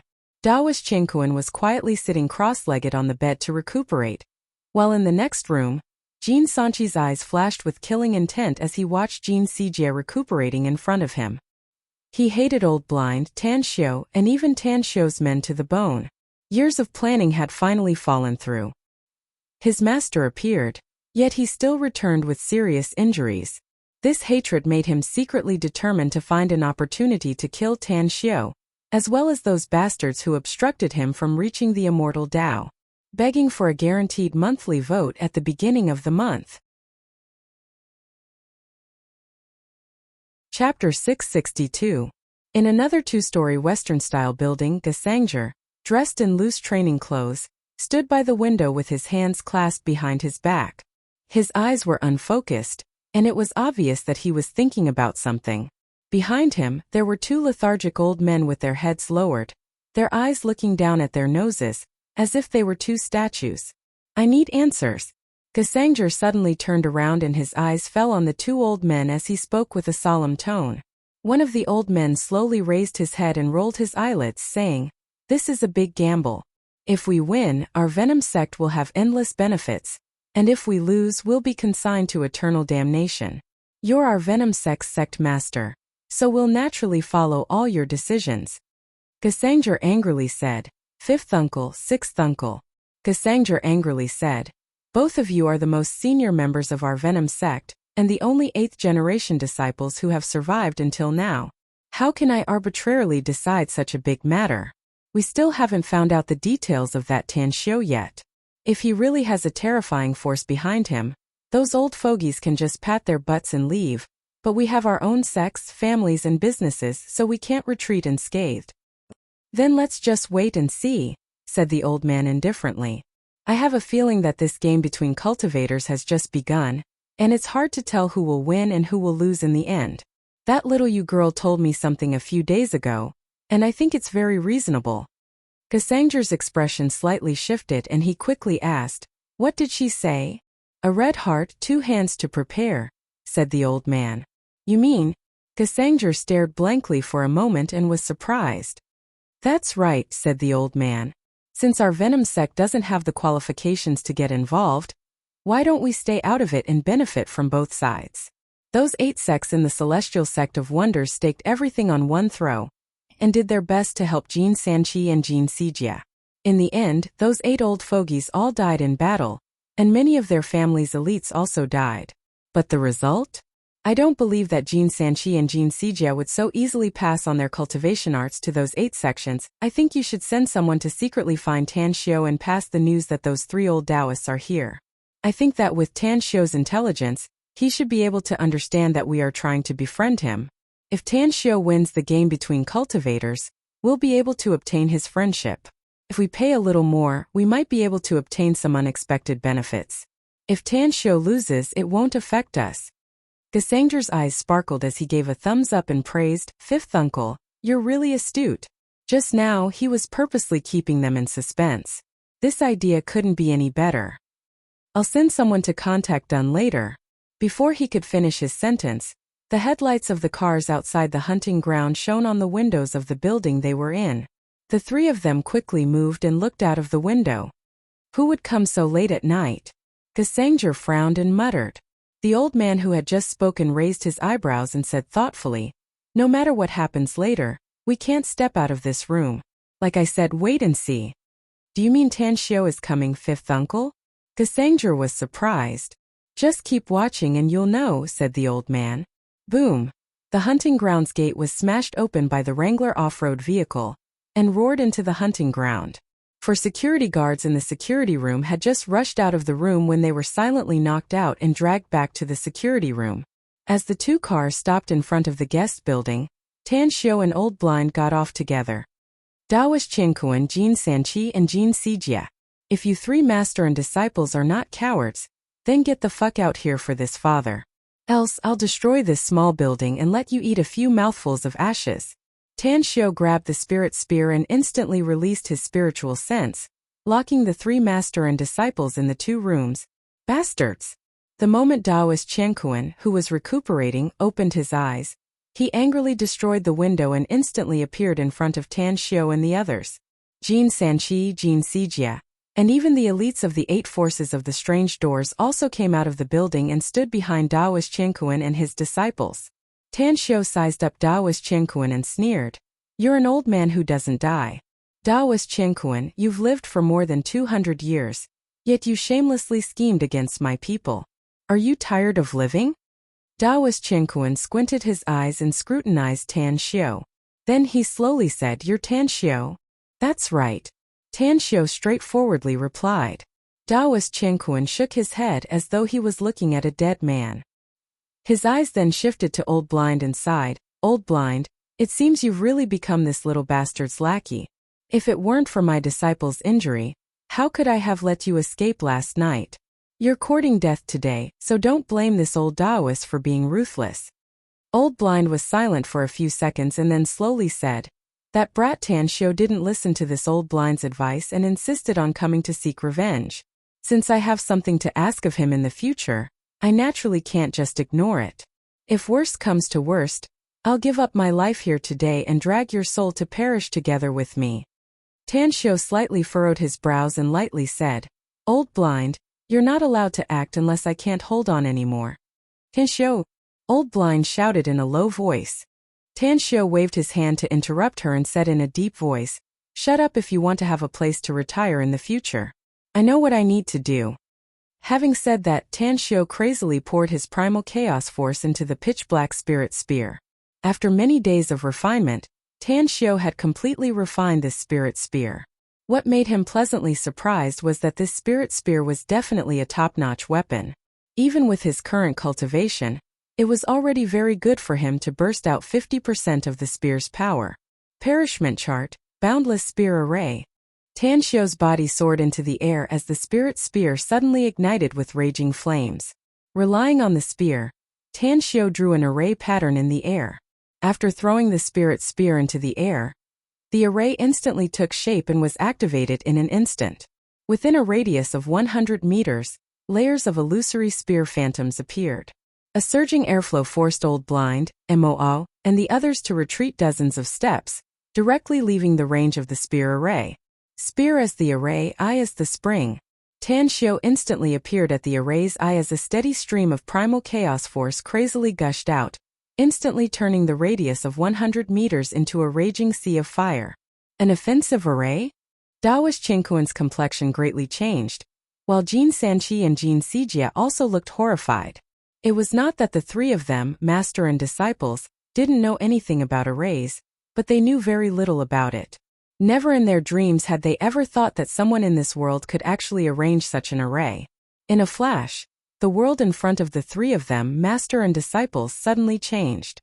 Even the dozens of elites from the strange doors who were shrouded in the spear array suddenly found that the world in front of them seemed to have turned into an azure hell. Fire snakes, fire birds, fire dragons, fire phoenixes, innumerable lifelike and lifelike species, like real living beings, broke free from the underground magma one by one and roared as they pounced towards them. Layers of overlapping spear phantoms were like streams of light that constantly shuttled back and forth around them. A destructive aura descended from the heavens, and a formless pressure instantly enveloped them. A blood-curdling scream came from the mouth of an elite from the strange doors. A slender fire snake suddenly drilled out from the hot rock at the soles of his feet and slithered into his body through the sole of his foot. The intense pain made him feel like his soul was about to leave his body. But just as his scream sounded, all kinds of flame-spawned creatures pounced on him. They dismembered him and ate him. In just a few breaths, the elite from the strange doors was completely devoured. Not even a bone residue was left. The dozens of people from the strange doors around him were not much better than him. The number of flame-formed creatures was too many and they were quickly killed. Outside the array, even though the blind old lady could not see clearly, the image from the special dimension seemed to be reflected in her mind. Even though she was experienced and knowledgeable, she had never thought that one day she would actually see a living person struggling, screaming and screaming. Suddenly, pieces of muscles, bones and blood disappeared. In the end, the entire person disappeared. Moo and the other experts of the everlasting feast hall, as well as Gasangjar and the two old men who were standing at the window in the distance and watching with military binoculars, all looked at the strange scene in horror. The feet were gone, the legs were gone, the head was gone, the arms were gone. And finally the whole person was gone. Tan Xiu secretly sneered. Since these people from the strange doors wanted to team up with Daoist Qingkuan and his master and disciples, they would only be scourges in the future if they were kept alive. Thus, it was better to take advantage of this time and directly kill them to avoid future troubles. Daoist Qingkuan, Jin Sanqi, Jin Sijia, your henchmen are all dead now, leaving only the three of you, master and disciples. Enjoy it well. If the three of you can break this array, I'll let you taste the crueler means. Inside the array, Daoist Qingkuan didn't speak nor did he act rashly. He quietly observed the world inside the array and was extremely shocked inwardly. He had never seen such an array, even though his Grand Master had told him when he was very young that such an array existed in this world. The two brothers, Jin Sanqi and Jin Sijia, also didn't act rashly. After all, both of them were over 100 years old and could be regarded as old monsters in the cultivation world. Who the hell are you, Tan Xiu? Finally, Jin Sanqi couldn't help but shout. He could hear Tan Xiu's voice, so he also thought that Tan Xiu could hear his voice. However, the moment his voice rang out, countless creatures formed from flames around him howled and lunged at him. Even the magma underground gushed out at this moment and blotted out the sky and earth as it rushed toward him. With a strange look in his eyes, Tan Xiu, who was inside the array, laughed aloud and said, "Who am I? I'm someone so powerful that you can't even imagine it. Since you're all going to die, you might as well go to hell and be muddled ghosts. I'm begging for a guaranteed monthly ticket at the beginning of the month. Thank you very much." Chapter 663. Jin Sanqi was a half-step into the golden core stage. Even though he was trapped by the array formation, he was still unfazed in the face of the unprecedented crisis. The true essence inside his body erupted and combined with the minor spells he knew. He constantly destroyed the flaming creatures that pounced on him. Layers of overlapping spear shadows were forcefully split apart by him. Your momentum is good, but your power is too weak. Jin Sanqi showed a bit of disdain and his counterattack increased again. At the same time, Jin Sijia also began to fight with those flaming creatures, narrowly avoiding the piercing and sweeping spear shadows several times. He didn't have an easy time dealing with them like Jin Sanqi.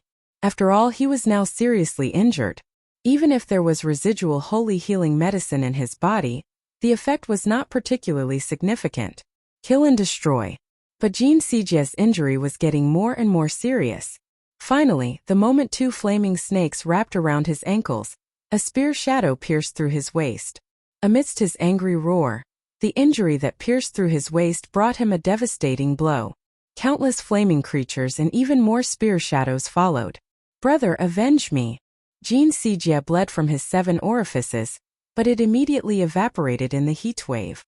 His burly body finally fell to the magma at the side due to the heavy injuries. Although his body was as hard as iron, the magma still swallowed him up, leaving nothing behind. Sijia. When Jin Sanqi clearly heard his younger brother's roar, his heart felt like it had fallen into an ice cave. Anger and hatred twisted his face, and the destructive power that erupted from his every move swept away the flaming creatures in the surroundings. Even the dozens of spear shadows were kicked away by him, and exploded into pieces dozens of meters away. Daoist Qingquan never moved and let many flaming creatures climb on his body. He stood there like a rock. He wasn't proficient in array formations, but he knew a bit about it. Through observation and inference, he found that as long as he didn't move or speak, those flaming creatures wouldn't take the initiative to attack him. Even the spear shadows that flew around seemed to have lost their target. However, his disciples' roar shook his heart violently. Finally, as his body shook, the flaming creatures crawling on his body exploded one after another, and a terrifying aura directly broke out. Everything within a radius of more than 10 meters was rolled up by the billowing airwaves and thrown to the distance before exploding into pieces. Break the array. Break the formation with brute force. Heaven and Earth Taoists worshipped power. He believed that in the face of absolute power, any obstacle could be violently destroyed. The golden core in his body was instantly taken out by him. The surging spiritual essence was like a torrential river, crashing violently into the void in front of him. Boom! The fiery world around them shook, and ripples appeared in the middle of the air. Faintly, terrifying cracks appeared. But in just an instant the crack healed, and the ripples gradually subsided. Heaven and Earth Taoist's face was a little ugly. He had tried his best, but he still could not destroy the formation with pure power, which made him angry and unwilling. I'd like to see how long this formation can last. Heaven and Earth Taoist spat out a mouthful of blood essence, and his Jindan, which was shrouded in a huge real essence, suddenly burst into a circle of true life fire. With the rising momentum, he once again bombarded the void in front of him. This time, the ripples in the surrounding air were even more intense, and the crack was slightly wider than before. However, the array formation still shook violently and recovered. Break, break, break, again and again, the fiery world in front of him kept shaking, and the cracks in the ripple-like air kept increasing. As the number of bombardments increased, the fiery world seemed to be fragmented at any time, and the spear formation could be broken at any time. At the eye of the formation, Tan Xiu's face was a little ugly. Although he was desperately outputting his primal chaos force, Heaven and Earth Taoist's attack was too strong. Even if he tried his best to control it, the formation would still be broken. He steeled his heart and flipped his hand to take out 5 flame talismans and 4 lightning talismans, the only offensive talismans he had. Kill! His lips slightly opened and he uttered the word kill. 5 flame talismans and 4 lightning talismans were under his control. Among them, 2 flame talismans and 1 lightning talisman appeared around Jin Sanqi and exploded in an instant, severely injuring him. The remaining 3 flame talismans and 3 lightning talismans instantly appeared around Heaven and Earth Taoist and formed a sea of fire that directly shrouded him, while dozens of lightning bolts instantly bombarded his body. Heaven and Earth Taoist spurted out a mouthful of blood again. He felt his internal organs being bombarded and displaced by the hard damage. The burning sensation made him suffocate, and his body was whipped by the electric current, leaving him badly bruised and badly mutilated. But at this moment, the fierceness in his heart was completely aroused. The incantation, under the guidance of his blood, was integrated into the Jindan. It was almost like he was fighting with his life on the line, fiercely and violently. Crack! The spear formation shattered like glass and collapsed in the blink of an eye. Tan Xiu, who was at the eye of the formation, suddenly trembled. The backlash of the formation caused him to spurt out a mouthful of blood. Had it not been for his extremely strong physique, the backlash would have been enough to make him explode and die. However, such injuries were nothing out of the ordinary for him in the past. His figure flashed in an extremely calm state, and he instantly flashed past Jin Sanqi, who was covered in wounds and had a dull expression on his face. Puff! The blood guzzler dagger burst out with a dazzling light and a head was instantly sent flying. Jin Sanqi, who was only half a step away from breaking through to the golden core stage, stared at the spinning world with eyes as wide as saucers. He looked at his headless body as blood spurted out from his neck. 100 meters away, Old Blind's divine sense had been shrouding that area, allowing her to clearly see the scene of the fight. When the array was broken and Tan Xiu brazenly killed Jin Sanqi, she was shocked to the point that it was hard for her to recover from the shock even though she was experienced and knowledgeable. Jin Sanchi's strength was obviously slightly stronger than Jin Sijie's. She had seen Jin Sijie's strength before. Tan Xiu was still very young. Even if he relied on the array, it was impossible for him to kill Jin Sijie and Jin Sanchi, right? At the same time, Mo Jin Shi and the others were shocked. They looked at Tan Xiu with fanatical eyes, almost shouting "Long live!" Tan Xiu's performance impressed them. Inside the small building in the distance, Gesangjer and the two old men were dumbfounded, as if they had seen the most incredible thing in the world. Jin Sijie was dead? Jin Sanchi was also dead? The remaining dozens of elites from the 8 sects of the Celestial Sect of Wonders were also dead? Gesangjer suddenly rejoiced that he was not involved in this matter. Otherwise, he, the 2 elders, and even the entire Poison Sect's disciples would have died without a burial place. At the same time, he also felt a bit regretful. If Tan Xiu and the others had come a bit later, he could have sold them a favor. Tan Xiu's attack was very fast and the timing he seized was also very ingenious. Even Daoist Qinquan couldn't react when Jin Sanchi was directly beheaded. At this moment, despite having experienced countless storms and waves in his life, Daoist Qinquan was still so heartbroken that he almost burst into tears. The 2 disciples he had received in his life, who almost stepped into the Golden Core realm, were killed just like that. This was undoubtedly like a sharp knife that fiercely stabbed into his heart. "I'm going to kill you!" Daoist Qinquan roared. Although the luster of the Golden Core had become extremely dim and its body had shrunk, it still fiercely bombarded towards Tan Xiu under Daoist Qinquan's control. It would be difficult to vent the hatred in his heart if he didn't kill this brat. He no longer cared about how much damage he would suffer if he continued to fight. There was only one crazy thought in his mind: to kill Tan Xiu and avenge his disciples. "You still need to cultivate for hundreds of years to kill me." Tan Xiu laughed loudly as his figure rushed towards the bombarding Golden Core like a sharp arrow. The vigorous primal chaos force in his body crazily poured into his arm and fiercely bombarded the Golden Core. 100 meters away, Old Blind's complexion drastically changed and he shouted with a horrified expression, "Don't!" Boom! Tan Xiu violently retreated dozens of steps back before he coughed up a mouthful of blood and staggered to stabilize his body. Despite his incomparably strong physique, the bones in his fingers were still broken and his whole fist was badly mutilated. The moment he stopped, the spirit spear he had put away shot straight toward Daoist Qinquan and instantly pierced his chest. How is this possible? Daoist Qinquan's 7 orifices bled, and he looked down at the hole in his chest with difficulty. His Golden Core was blasted by Tan Xiu's punch, and the backlash made his injury severe to the extreme. The wound on his chest was directly hit by a direct hit to his heart, causing his vitality to constantly flow away. Cough cough, Tan Xiu's complexion was a bit pale. After coughing up 2 mouthfuls of blood, he looked up at Daoist Qinquan and sneered, "I may not be as good as you in terms of our cultivation. However, I specialize in body refinement, so my physique is more than 10 times stronger than yours. Remember my words, Daoist Qinquan. Don't be my enemy in your next life." "Is there a next life?" Daoist Qinquan murmured. As soon as he finished speaking, his body crashed to the ground, and he had already breathed his last. Tan Xiu couldn't deny it. He turned his head and saw that Old Blind, Mo, and the others had arrived quickly. He immediately shook his wrist and lightly smiled. "I'm fine. It's just a minor injury. Killing them, master and disciple, did cost me a lot of means.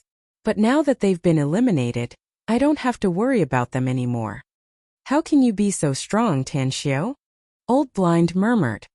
"That old Taoist is a Golden Core expert and an old freak who has lived for 200 or 300 years. You're so young and you haven't been cultivating for a long time, have you? There's nothing impossible in this world," said Tan Xiu with a light smile. "Daoist Qinquan and his 2 disciples may have high cultivation, but their fighting means are very poor. Even if I didn't fight him head-on, I still have countless means to kill him. It's just that it will take more effort." Old Blind fell into silence. She couldn't see through Tan Xiu. Tan Xiu slowly looked up and looked at the small building in the distance.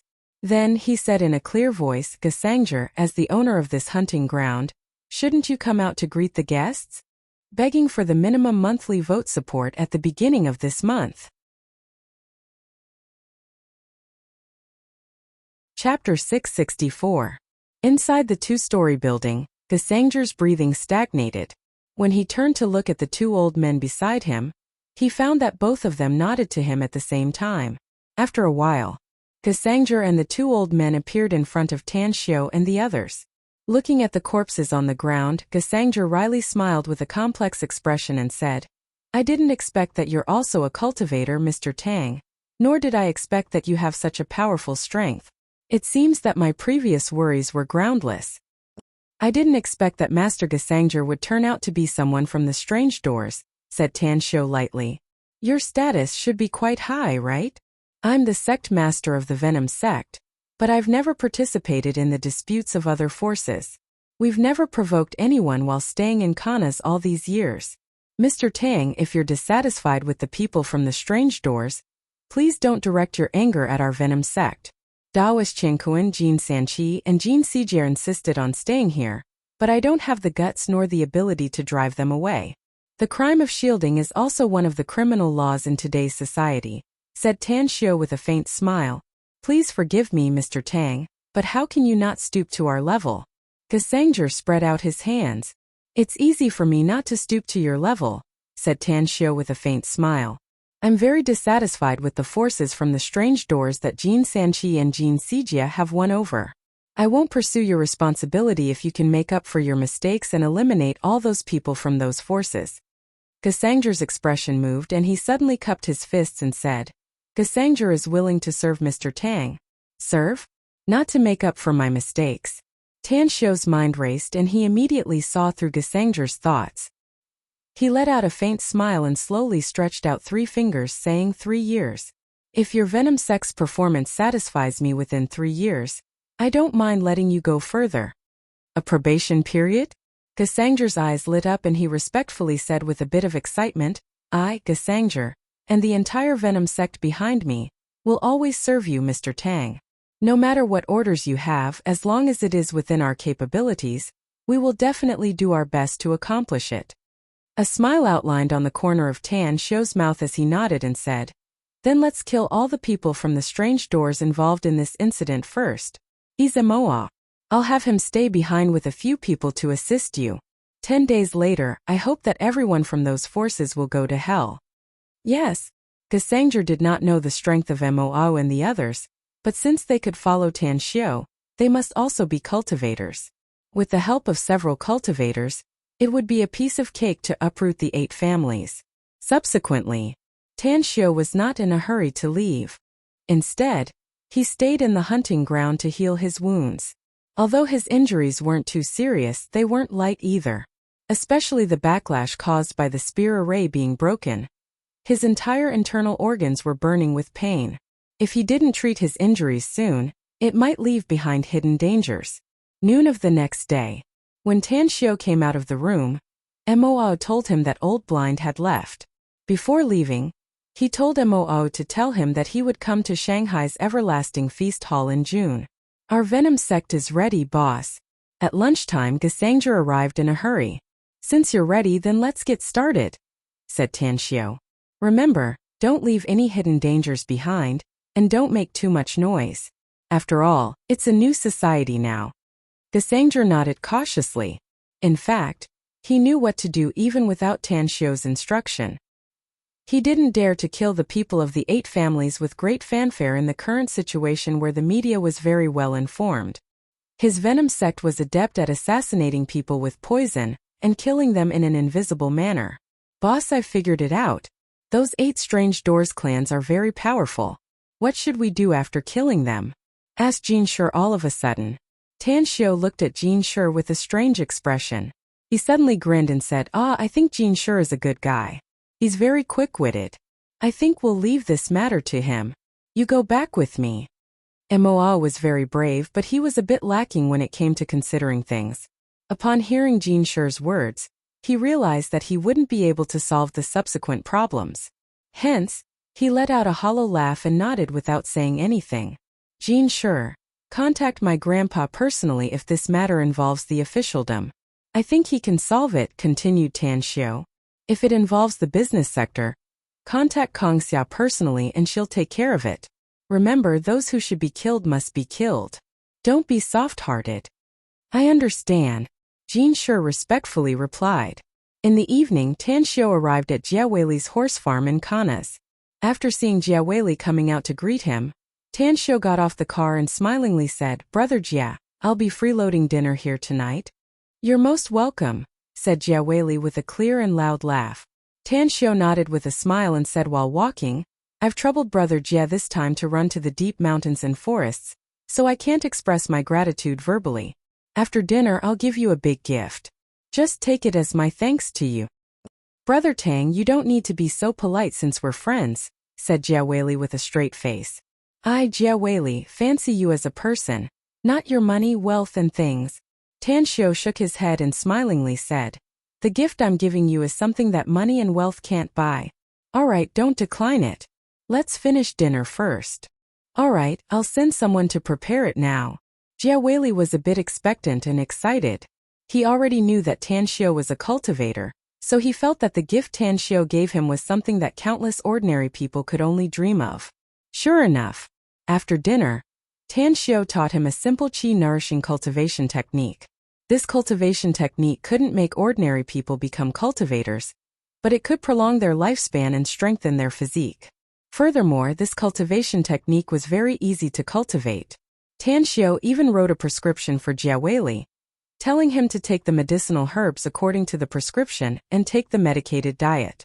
After doing all this, Tan Xiu took Mo and left the horse farm amidst Jia Weili's gratitude and quickly rushed to the airport.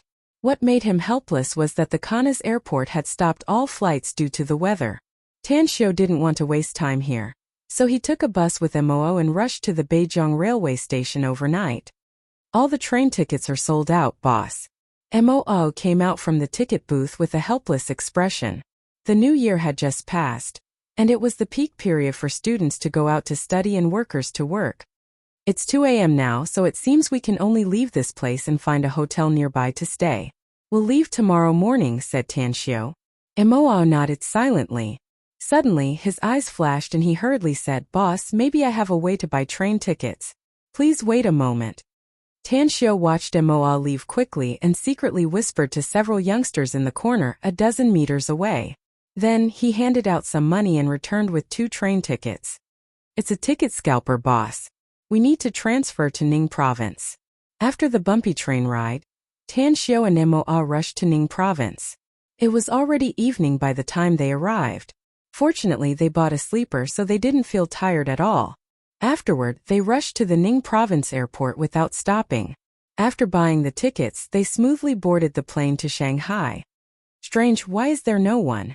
After they boarded the plane, Tan Xiu and Mo were surprised that there were no passengers on this flight. The entire cabin was empty except for the 4 stewardesses. "Sir, this flight has been cancelled due to the weather. But due to the change in the weather, this problem has been lifted. So the passengers who originally booked this flight have refunded their tickets. You bought it at the last minute, so there are only a few passengers on this flight. Please wait for a moment. There's still half an hour before our flight takes off, so there should be more passengers coming later," replied one of the beautiful stewardesses. Tan Xiu suddenly understood. After sitting down according to the ticket number, he quietly waited. "Sir, there are many passengers here. I don't like to sit near the window. Can we change seats?" A sweet-sounding voice sounded as a voluptuous masked woman stood in the aisle next to Mo and asked, "Change seats?" Mo slightly furrowed his brows and quickly glanced at the cabin environment. What made him secretly vigilant was that there were only 5 passengers in the entire cabin, including the woman next to him. Tan Xiu, who was sitting near the window with his eyes closed, also heard the voice. He opened his eyes and looked around and also found this problem. "Oh, find a seat at the back." Tan Xiu glanced at the masked woman and calmly said, "All right." Mo replied and quickly went to the back seat. Tan Xiu calmly watched the masked woman sit down and also smelled the feminine fragrance coming from her. He lightly smiled and said, "Miss Shui, it's a small world. This saying really does have some truth to it." Shuiyu's eyes curved and a smile appeared on her face as she said, "It's the ancestor who told me that you'll take this flight to Shanghai. It just so happens that I'm also going to Shanghai to find my fiancé, so we happen to meet here. What's wrong?" Mr. Tang doesn't want me to sit next to you? Your fiancé? Asked Tan Xiu. Chu Yuan. Actually, I've already seen my fiancé. Shui Yu shook her head. Where? Tan Xiu was surprised. He's far away, yet right in front of you. Mr. Tang, do you really not know? Or are you deliberately playing dumb? Tan Xiu raised his finger to point at his nose and incredulously said, You mean me? Is there anyone else in front of me besides you? Asked Shui Yu with a smile. Tan Xiu rolled his eyes and snappily said, Miss Shui, you can eat whatever you want, but don't speak irresponsibly. I already have a family, so it's no fun for us to crack such jokes. Shui Yu shook her head and said, If I didn't know your true identity, I wouldn't be sure that you're the first man to see my true face. Mr. Tang. No, I should call you Tan Xiu to sound more intimate. Tan Xiu, am I right? In fact, you've already seen what I look like in Star City. Chapter 665. Tan Xiu frowned and was silent for several seconds before he slowly asked, Who's your ancestor? Shui Yu gently raised her hand and lifted the veil covering her face. Her devastatingly beautiful face appeared before Tan Xiu's eyes as she chuckled and said, My ancestor is a blind woman who was born in the Miao region just like me. She knows about the past and present and can even divine the path of life. Tan Xiu stared blankly and asked in astonishment, Doesn't this blind woman have no children and no relatives? The reason why we call her ancestor is not because we're related by blood. Shui Yu shook her head and smilingly said, Our ancestor is destined to bring bad luck to her husband and relatives, so she naturally has no children. But she's the guardian deity of our Miao region, and the oldest senior in our tribe. That's why all the tribes in the Miao region address her as ancestor. Tan Xiu suddenly understood. He raised his hand to touch his nose and helplessly said, Your ancestor listens to my orders, so shouldn't you also listen to mine? A crafty glint flashed in Shui Yu's eyes as she smilingly said, Except for the ancestral rule that cannot be changed, I'll listen to everything else. There's an old saying in our Miao region that if you marry a chicken, follow the chicken.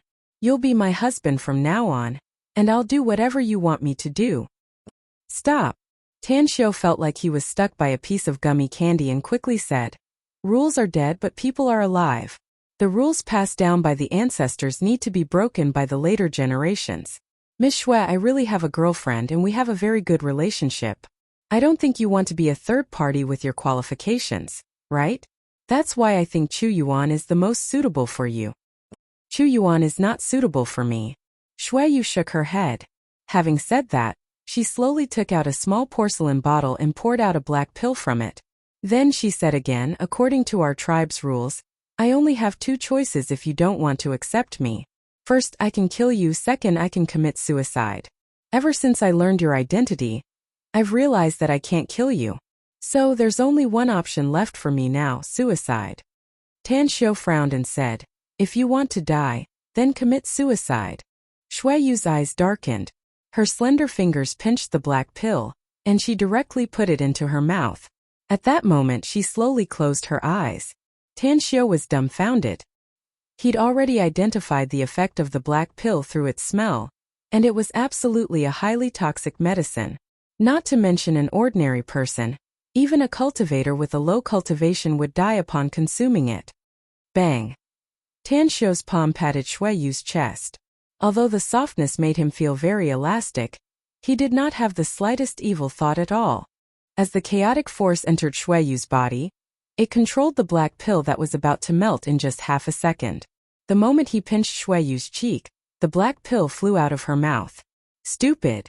Tan Xiu scolded with a cold face. Shui Yu opened her eyes again, but they were still as lifeless as before. She shook her head and said, You can save me once, but you can't save me forever. Only death awaits me unless you promise to marry me. Tan Xiu fell into silence. After releasing Shui Yu's cheek, he thought for a few minutes and then slowly said, Since I can't make you change your clan's rules, then Old Blind should be able to do it, right? You call her ancestor, so you should listen to her words. Before I came here, Ancestor personally told me that I need a benefactor's help in the future to live normally, said Shui Yu. The benefactor she mentioned is you. Also, Ancestor asked me to tell you that she won't appear again even if you burn 3 sticks of incense and shout her name. If you want to see her again, you can only wait until next June at the Everlasting Feast Hall in Shanghai. This old blind. Tan Xiu was exasperated. He didn't expect that old blind had already predicted that he would look for her and unexpectedly blocked his path ahead of time. Suddenly, his expression moved and he lightly said, I already have a girlfriend. It's impossible for me to abandon her and marry you. Since you're crying and shouting for me to accept you, then it's not impossible. You'll be my lover from now on. Or should I say a mistress? Shuiyu stared blankly for a moment. An angry and ashamed expression flashed in her eyes. She was silent for a long while before she nodded with an ugly expression and said, Then I'll be your lover. We don't have a legally recognized marriage certificate between us, but you must find some time to go back to the Miao region with me and hold a marriage ceremony with me. You want me to be a mistress or a mistress? Tan Xiu angrily said, You agree to be a mistress? Is your brain fried or something? It's better to live than to die, said Shuiyu honestly. I'm still young and I don't want to die. Besides, it's not like polygamy and polygamous tribes don't exist in our Miao region.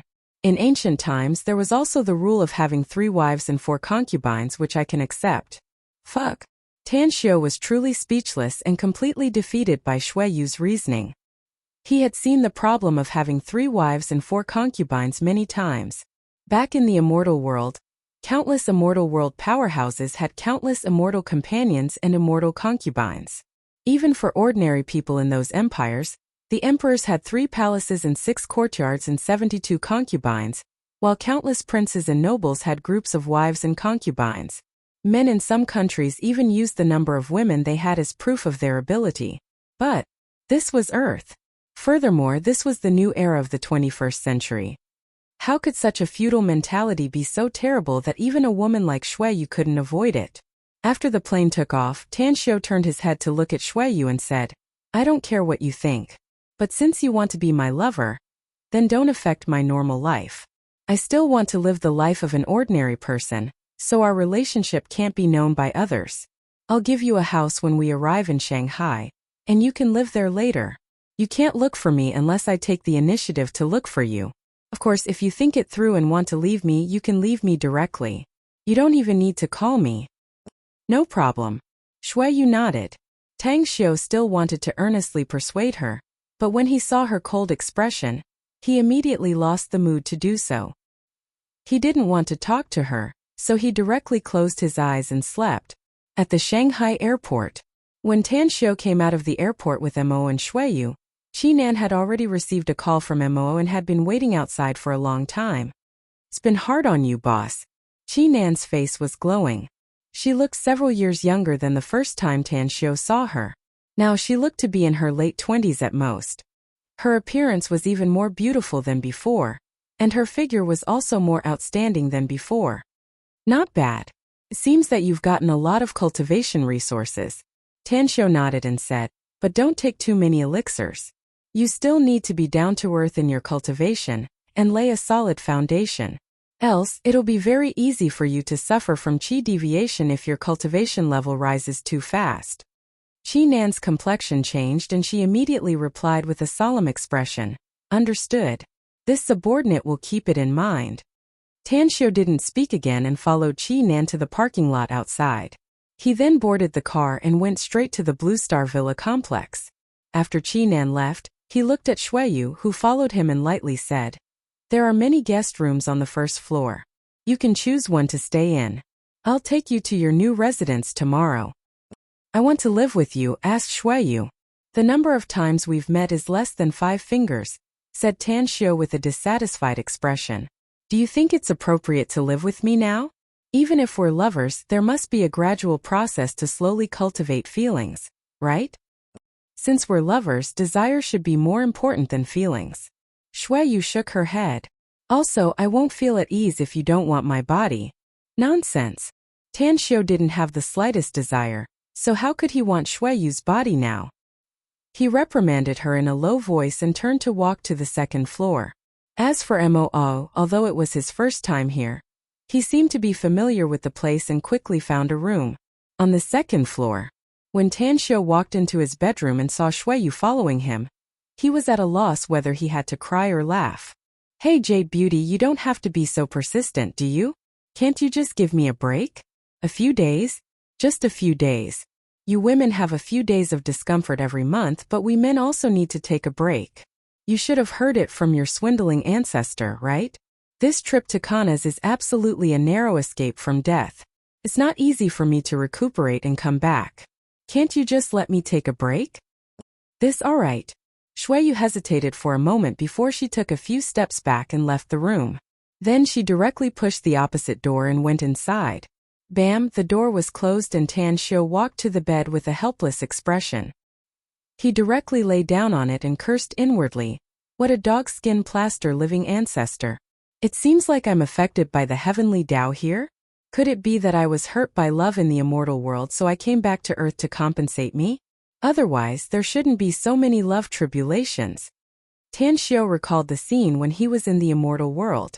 For thousands of years apart from Xue Qingcheng, he had never found any other woman who liked him.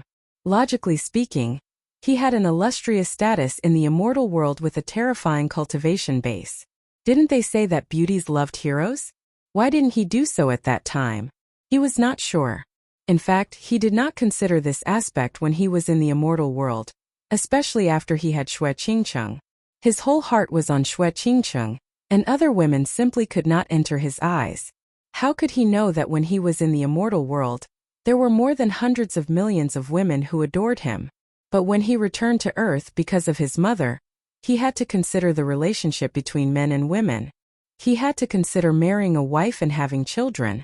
Otherwise, he was afraid that his mother would be angry and sad.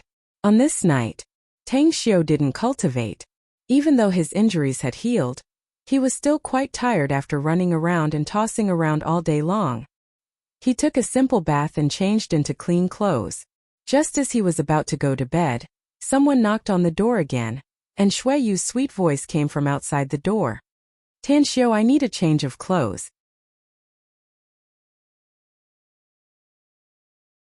Chapter 666. After the fragrant medicated diet was carried into the dining room by Shuiyu, Tan Xiu's appetite was immediately stirred. He could clearly feel the spiritual energy contained in the medicated diet, which indicated that she had added a lot of medicinal herbs to it.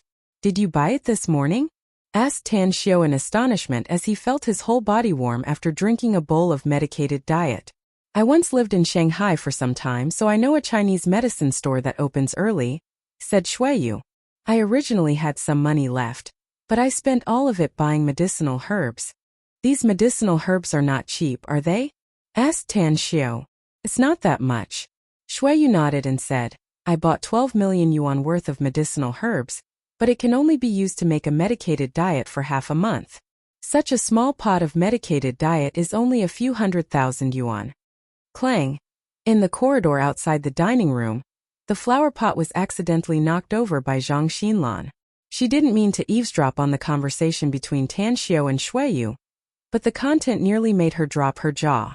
Tan Xiu hurried out of the dining room and saw Zhang Xinlan's flustered and frightened appearance.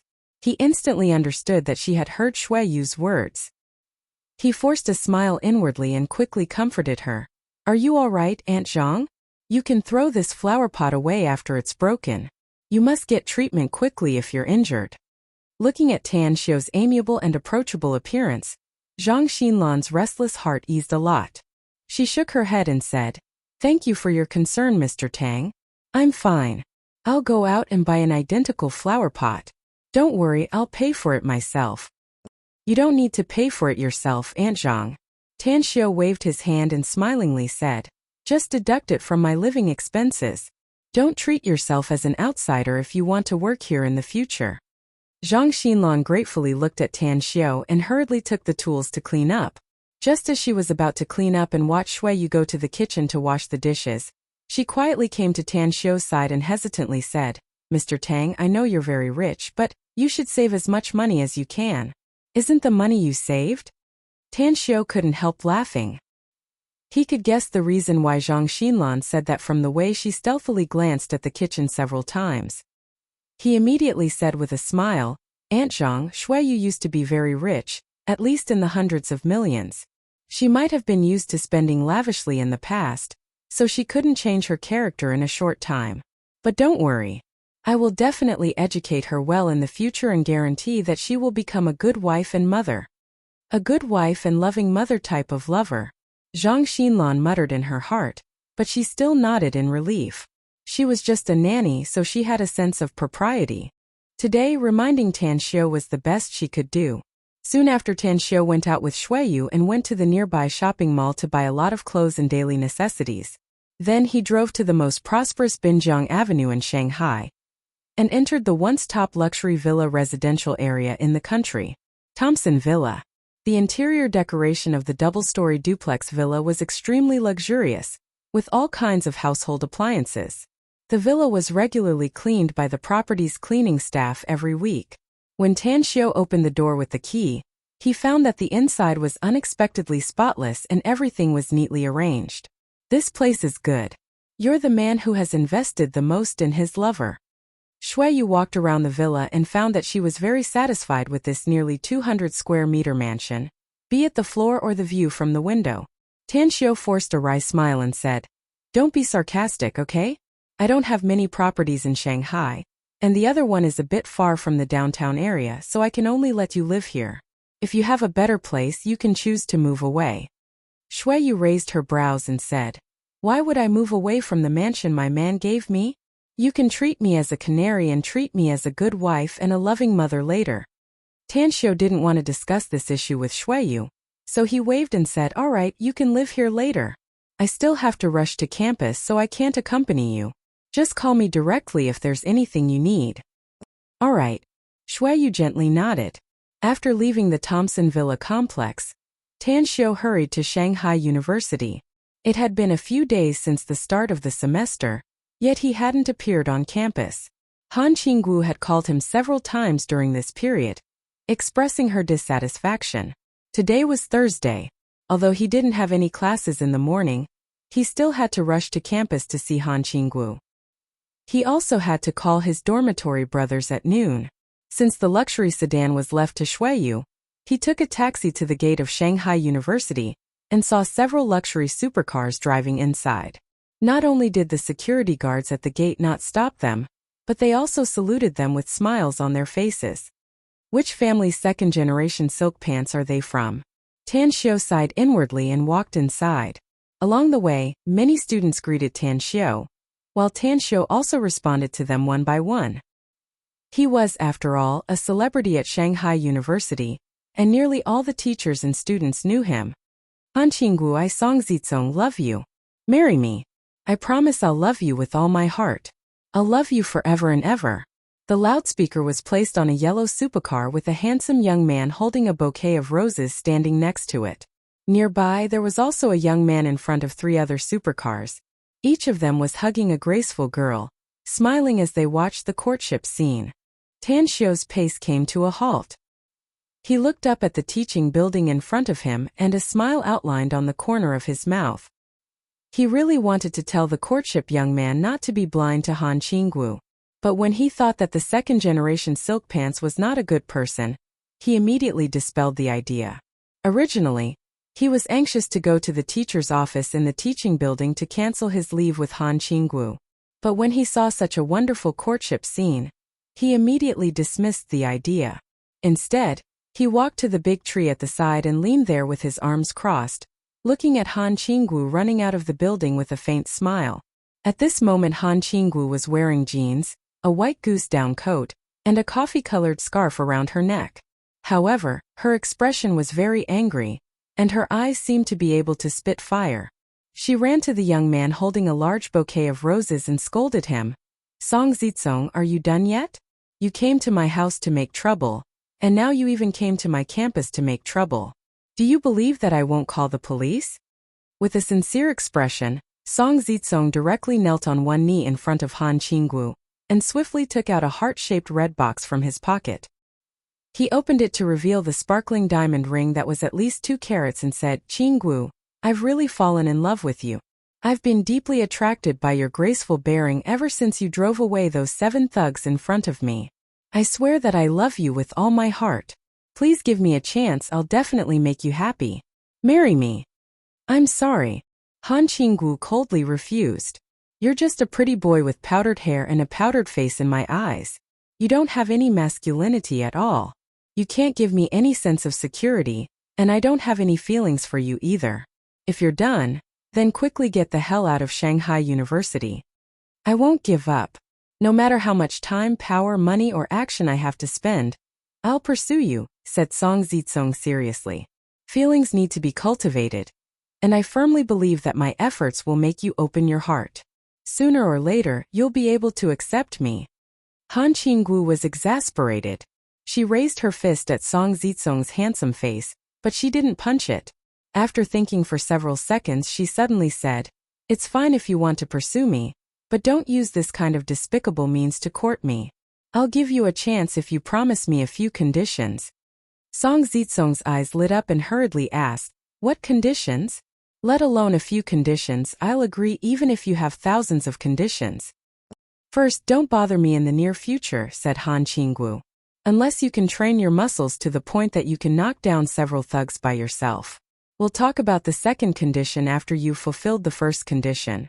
Song Zizong stared blankly for a moment before his face immediately pulled down. He raised his arm and forced a smile, saying, "I have the confidence to train my muscles, but to knock down several thugs. Isn't that too difficult? I've never practiced martial arts before, and even if I were to practice it again now, it won't have much effect even after a year or so." "Forget it if you don't agree," sneered Han Qinggu. Song Zizong's complexion turned blue and white. After a long while, he gritted his teeth and said, "I agree, but I'll still come to you every few days. You're the one I love deeply, and I can't sleep or eat well if I can't see you. Also, I have to guarantee that other men won't take advantage of this. Also, if that Tan Xiao in your class really dares to provoke you, I'll cripple him." "What does this have to do with Tan Xiao?" shouted Han Qinggu angrily. "You get the hell out of here."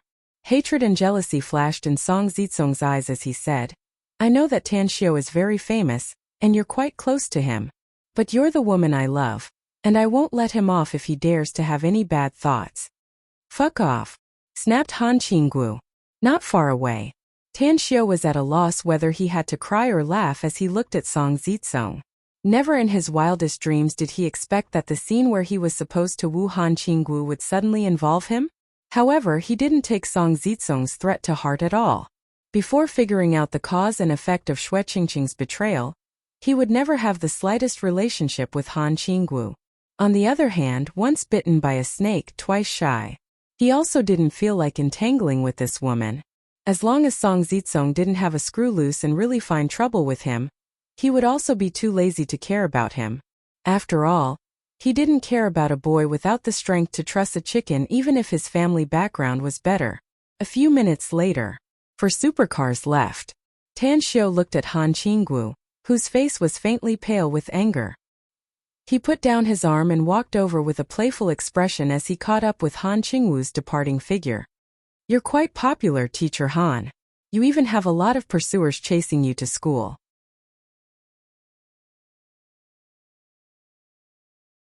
Chapter 667. Han Qinggu turned to look at Tan Xiao. The expression on her face was particularly splendid. There was astonishment, joy, shame, anger, and grievance. Finally, those emotions turned into gnashing her teeth. She grabbed Tan Xiao's arm and forcefully twisted Tan Xiao's waist. Ouch! Even though Tan Xiao didn't feel much pain, he still pretended to cry out in an exaggerated manner. Seeing that Han Qinggu let go of his hand with satisfaction, he let out an embarrassed smile and said, "Teacher Han, what's that dude's origin? He actually drove his car to the front of the teaching building to woo you? It's very difficult for an average person to do something like that. He's a scoundrel relying on." Han Qinggu indignantly said, "Forget it. You won't know it even if I tell you. Anyways, let's change the topic. Don't blame me for deducting your credits if you skip classes for no reason again starting today." Tan Xiao stared blankly for a moment and immediately said, "Didn't we have an agreement before? I'll take you to Jingmen Island for a tour. You can ask for a leave at any time if I have something important to do later." Han Qinggu rolled her eyes at him and snorted. That was before the new year. I can't indulge you anymore after this year. Besides, you still have the nerve to say that you'll take me for a tour? You left me alone in Jingmen Island, and I don't know where you ran off to. I haven't even found you to settle the account until now. Ugh, Tan Xiu was a bit helpless. He had an important matter to deal with in Jingmen Island. For the sake of the two islands in the South China Sea, he had gone all out to kill the fierce beasts and the Yao family. However, it was inconvenient for him to tell this to Han Qinggu, so he could only force a smile and said, "How about we talk about it? If I really have something to do, I'll ask for a leave from you. For example, I'm going to hold a very important bidding meeting in Shanghai a few days later, and I'm afraid I'll be delayed for 2 days." Bidding meeting? What bidding meeting? Han Qinggu looked confused. I recently ordered my men to buy a large piece of land in a remote area of Shanghai, said Tan Xiu. I'm preparing to build the magnificent Tang Corporation's HQ, as well as an industrial park belonging to the company. In a few days, almost all of the top 20 large construction companies in the country will come here to bid. You want to move the magnificent Tang Corporation's HQ to Shanghai? Han Qinggu was surprised. That's right. Shanghai is an international metropolis and the best gateway to the world. Tan Xiu nodded. If the magnificent Tang Corp's products were to be sold abroad in the future, it would be better to set up its headquarters in Shanghai.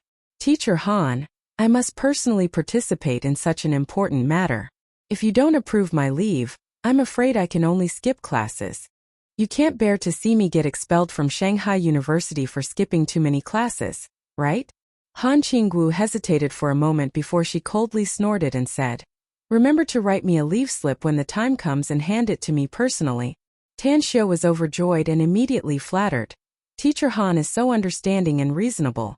I haven't seen you for a winter break, but I've noticed that you've become younger and more beautiful than before. Get lost. A smile finally appeared on Han Qingwu's face as she gave Tan Xiu a coquettish supercilious look. After some exchanges, one of Tan Xiu's purposes for returning to campus had been achieved, so he immediately bade farewell and rushed to the boys' dormitory. On the way there, he called Yu Kai and learned that he, Hu Qingsong, and Zhao Liang were out shopping. It seemed that only Xue Chao was in the dormitory. 10 minutes later, just as Tan Xiu arrived at the dormitory, he saw Xue Chao running out of the door with a big envelope in his hand. He directly stuffed it into Tan Xiu's hand after seeing him. "This is?" asked Tan Xiu in surprise. "This is your money," said Xue Chao with a simple and honest smile. "My wife and I have been working in the Everlasting Feast Hall for half a year, and earned a lot of money. Especially during the Chinese New Year, Chief Chi gave us a big red envelope each, enough for us to live for some time." Tan Xiu shot a deep look at Xue Chao and casually stuffed the envelope into his pocket. He put his arm around his shoulder and walked toward the campus gate while saying, "I know you don't want to owe me too much, but since you're willing to pay me back, then I'll accept it. We're classmates and brothers. I'll be happy if you have money later, but you can tell me if you don't." "Brother." Xue Chao's heart warmed after hearing Tan Xiu's words. He nodded and asked, "Where are we going?" "Let's go eat," said Tan Xiu with a smile. At the entrance of Shanghai University, 4 luxury supercars were parked at the side. Song Zizong, with a cigarette dangling from his mouth, looked bored as he watched his 3 bad friends hugging a girl and talking about love. He came from an extraordinary background and was the only heir of the Huaxiang group in China. He lived a life of luxury since childhood, living like a crown prince. However, ever since he stepped into puberty, his rebellious nature caused him to be obsessed with martial arts. He even went through various channels to find a lot of powerful masters to become an expert. Unfortunately, his short-lived enthusiasm made him spend a lot of money, but he didn't learn much of his skills. Last year, he followed his parents to Shanghai to handle some affairs and went out alone to find some scoundrel friends in Shanghai for a gathering. As a result, he had a quarrel with a local hooligan, and was eventually chased by the hooligan for a long time. Fortunately, he met Han Qinggu, a woman who had a beautiful appearance but was powerful enough to make him worship her. He still clearly remembered the scene at that time. Han Qingwu's delicate body burst out with terrifying power and speed. She was simply like a tiger entering a flock of sheep. In just a few seconds, a group of hooligans with steel pipes were all beaten down by her. Each and every one of them lay on the ground crying for their parents, looking very miserable. At that moment Han Qingwu's graceful bearing was deeply engraved in his heart, completely making him worship her under her skirt. Therefore, he didn't try his best to figure out Han Qingwu's identity and her social relations, nor did he pursue her at all costs. It was a pity that the king of Xiang was interested, but the goddess was heartless. No matter how he tried to woo her, Han Qingwu always showed a distant expression and even rejected him many times. Tan Xiao. This was a person he had investigated when he was investigating Han Qingwu. He was once the top scorer in the college entrance examination in Shuangqing province, and was also a former student of Han Qingwu. When Tan Xiao came to Shanghai University, Han Qingwu also transferred directly to Shanghai University. He even asked someone to find Tan Xiao's classmates to inquire about the relationship between Han Qingwu and Tan Xiao. The result made him very worried because the news he heard was that Han Qingwu liked Tan Xiao. The reason why she came to Shanghai University was to pursue Tan Xiao. That brat is here, young master Song. Suddenly, a whistle sounded from the side. A handsome young man with a girl in his arms pointed to the direction of Shanghai University's gate. Song Zitsong looked over there and immediately saw the person he was waiting for. Almost in the blink of an eye, he walked over there and stopped him, asking in a deep voice, "Are you Tan Xiao? Han Qingwu's student?" Tan Xiao slightly furrowed his brows. He didn't expect that Song Zitsong didn't leave and instead came here to wait for him.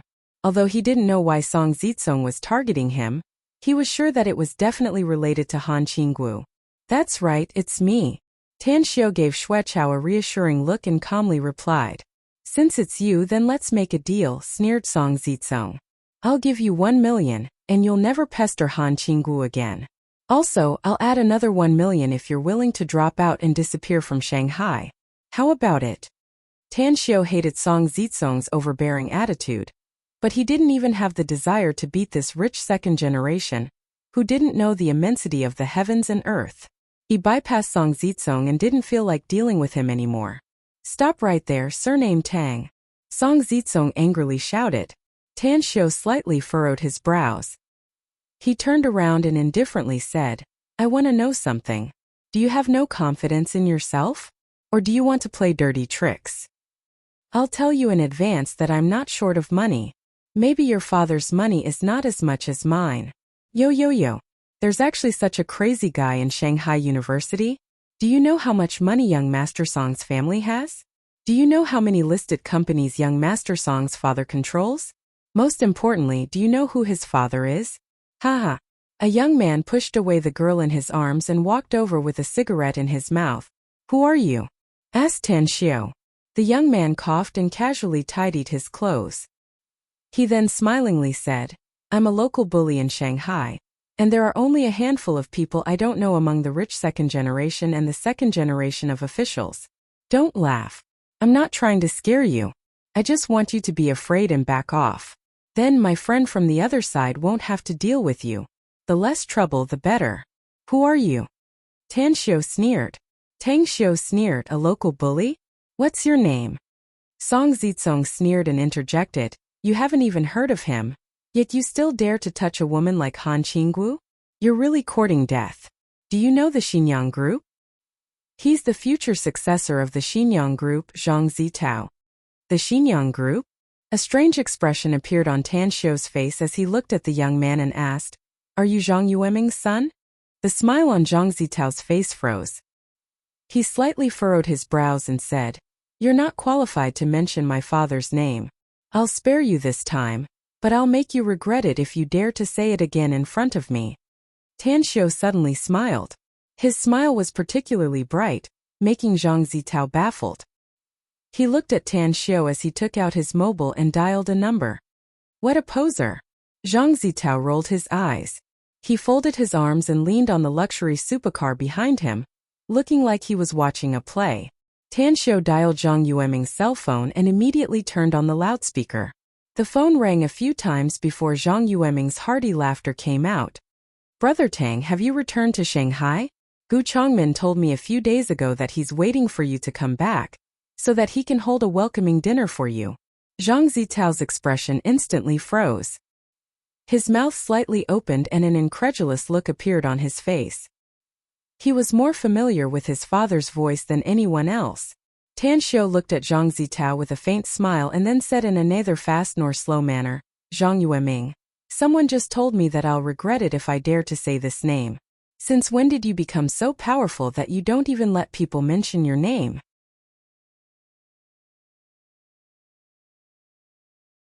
Chapter 668. At the Xinyang Group. Zhang Yueming left the boss's chair and walked to the window to talk. Upon hearing Tan Xiu's words, he stared blankly for a moment before he couldn't help laughing and said, "You must be joking, Brother Tang. I would have become the president of the United Nations if I had such great ability. Who's the one gossiping about me? How dare I make such a joke in front of you?" Tan Xiu noticed that Zhang Zitao gulped down a mouthful of saliva.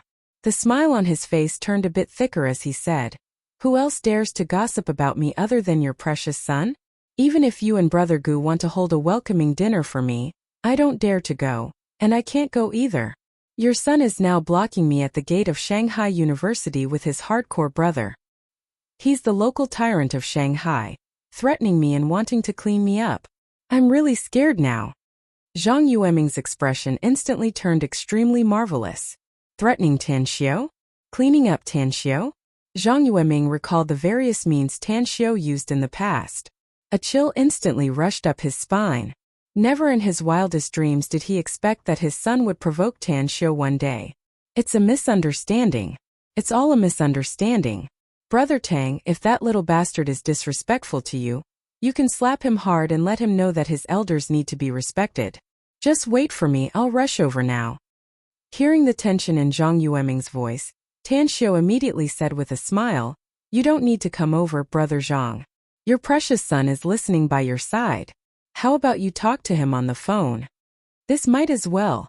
Zhang Yueming hesitated for a moment before finally replying. With a frightened look on his face, Zhang Zitao cautiously looked at Tan Xiu.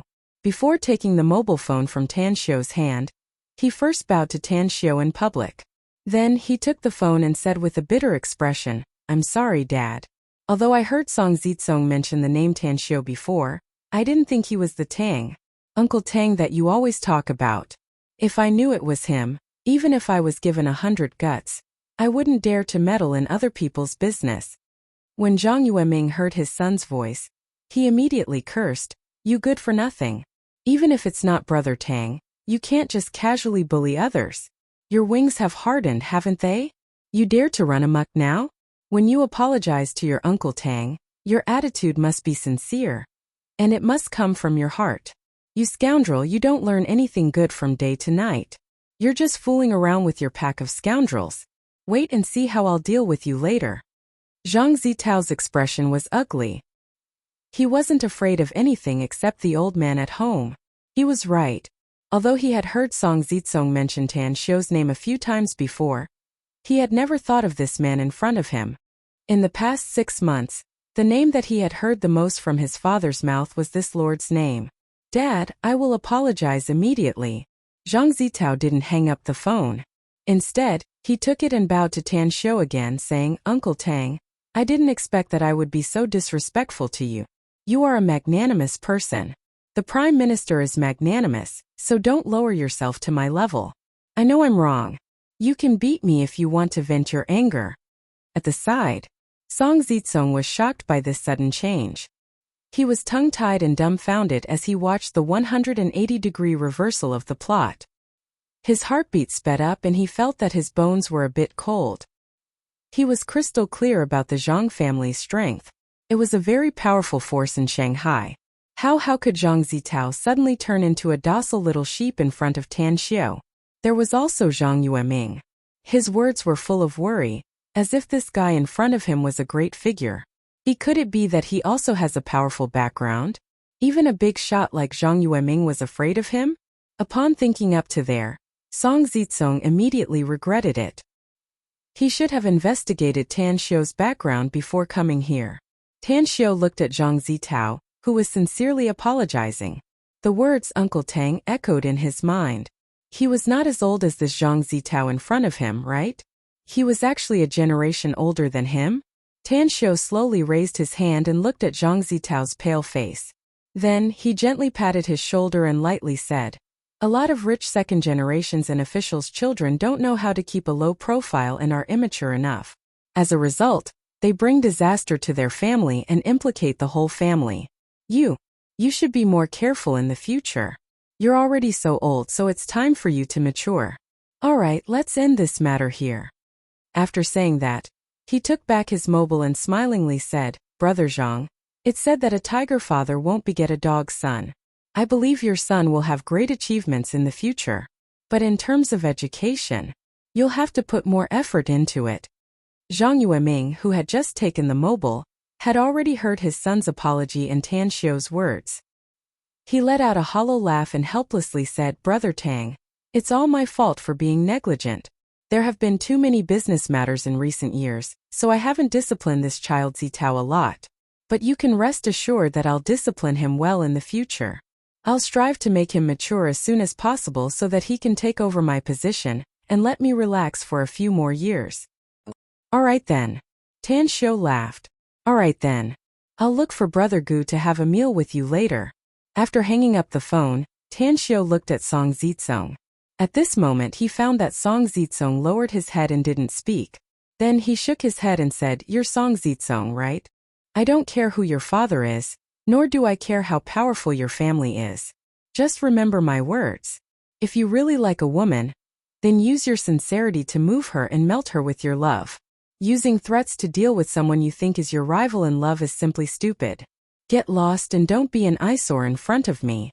Song Zizong raised his head and wanted to say something, but he swallowed back the words he wanted to say after seeing the indifferent expression on Tan Xiu's face. Although their Song family was stronger than the Zhang family, he felt that what Tan Xiu just said was right. Don't court disaster for your family, and don't implicate the whole family. After all, he still hadn't figured out his identity yet. Not far away, the other two young men who were hugging the girls were completely dumbfounded at this moment. They didn't even notice Song Zizong and Zhang Zitao coming over. As for the three girls, their eyes lit up as they looked at Tan Xiu with eyes full of curiosity and worship. "Let's go." Zhang Zitao's heart was filled with a haze. He immediately shouted in a low voice upon seeing the dull look on his two friends. He had long wanted to get to know Tan Xiu, but he never had the chance. Now that he finally met him, he offended Tan Xiu, which made him curse Song Zizong 100 times in his heart. As the 4 luxury supercars left, Tan Xiu patted the dumbfounded Xue Chao next to him and said with a smile, "I say, if we don't go to the restaurant, I reckon you Kai and the others will starve to death." Xue Chao came back to his senses and said with worship on his face, "You're too awesome, big bro Tang. You actually managed to subdue a few arrogant fellows who drove luxurious cars. That's Zhang Zitao, are you really his uncle? But how come he doesn't know you?" Tan Xiu couldn't help laughing and said, "Let's make an analogy. How would you address your dad's friend if you met him?" "Uncle or uncle, of course," replied Xue Chao. "That's it." Tan Xiu nodded. "Zhang Zitao's father and I are brothers, so what do you think his son should call me?" Xue Chao patted the back of his head and awkwardly said, "Look at my pig brain. I can't even think of such a simple question. Come on, let's go eat." At Auspicious Restaurant. It was an ordinary restaurant near the University of Monster Science and Technology. It didn't have any special dishes, but there were 2 advantages that many students of the university liked. The portion was large and the price was affordable. Yu Kai and the others often visited this place when Tan Xiu was not around. When Tan Xiu and Xue Chao arrived, they found that Yu Kai and Hu Qingsong had not arrived yet. After thinking for a while, they called Mu Weining and learned that she had just finished her class and was about to go to the cafeteria with her dorm sisters for a meal. Quickly, Yu Kai, Hu Qingsong, and Zhao Liang came from the outside, while Mu Weining and her 3 dorm sisters also came together. After some laughter, the fragrant dishes were eaten by everyone, leaving only leftovers. Everyone returned to campus since they had classes in the afternoon. "We'll go to the classroom first." The mischievous Zhang Fian winked at Mu Weining and then playfully looked at Tan Xiu before pulling Li Xinjie and Hu Wei away. Yu Kai, Hu Qingsong, and the others also whistled and walked toward the teaching building. Mu Weining had been worried about Tan Xiu. Now that she saw him safely coming to Shanghai, she finally felt relieved. Now that there were only the two of them left, Mu Weining gently pulled Tan Xiu's arm and asked in a low voice, "Have you solved the matter in the West?" Tan Xiu nodded and said, "Don't worry. It's all settled." Mu Weining hesitated for a moment before asking in a low voice, "I want to go to the company tomorrow. Do you want to go with me?" Tan Xiu saw the expectation in Mu Weining's eyes.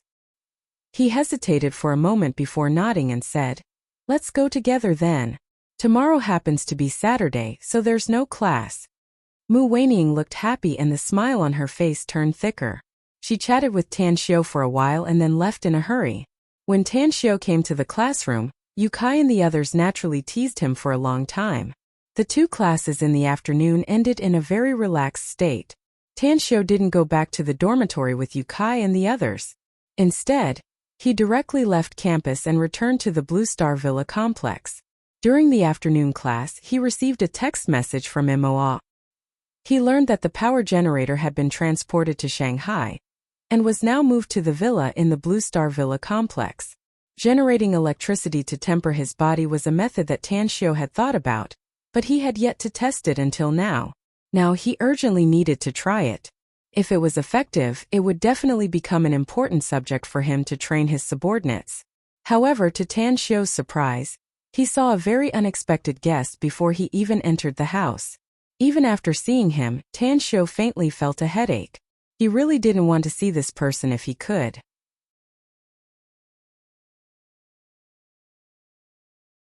Chapter 669. As the saying goes, don't slap a smiling face. Tan Xiu looked at Chu Yuan, who greeted him with a smiling face. He felt somewhat helpless inwardly, especially since Shuiyu followed him to Shanghai. Chu Yuan was obviously interested in Shuiyu, so he didn't want to see him. However, driving him away would be inexcusable. "Mr. Chu, it seems you have investigated me very clearly." Tan Xiu didn't show his thoughts on his face and said indifferently. Chu Yuan had been waiting here for 10 minutes, but the two big men didn't let him enter the door, so he could only stay outside. Now that Tan Xiu had arrived, he smilingly said, "You misunderstood me, Mr. Tang. I just learned that you're studying in Shanghai, so I wanted to visit you. It's not appropriate to go to the campus rashly, so I asked someone to check your residence." Tan Xiu nodded and let Chu Yuan inside. He ordered Auntie Zhang to make tea and then sat down in the reception room. As the cigarette was lit, Tan Xiu calmly asked, "I just returned to Shanghai yesterday, yet you came to visit me today. Is there something urgent?" Just as Chu Yuan was about to speak, the reception room's door was pushed open. Mo came in and glanced at him before he quickly came to Tan Xiu's side. He took the cigarette and whispered in Tan Xiu's ear, "The power unit has been assembled and can be used at any time, boss." "Got it. I'll be there later," said Tan Xiu. Mo nodded and left the reception room straight away. Tan Xiu took a puff and lightly smiled. "I'm sorry. My subordinate has something to tell me. Please continue." "I know we haven't known each other for a long time, Mr. Tang, and the number of times we've met is pitifully few, but I really want to make friends with you.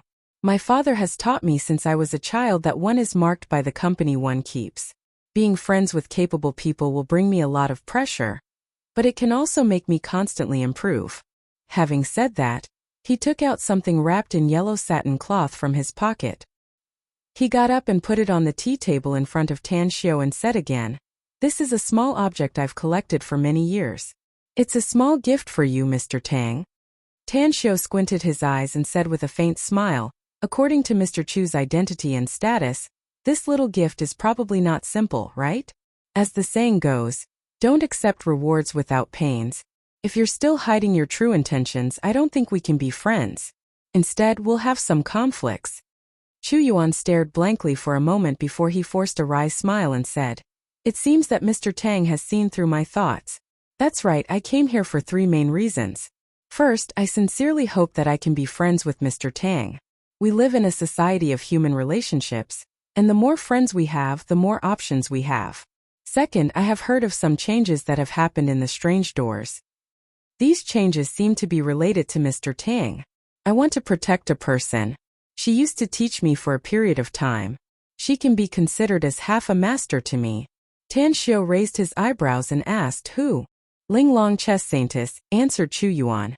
Tan Xiu's expression turned cold as he shook his head and said, "If you don't dig up the roots when you cut the weeds, you'll have endless troubles in the future.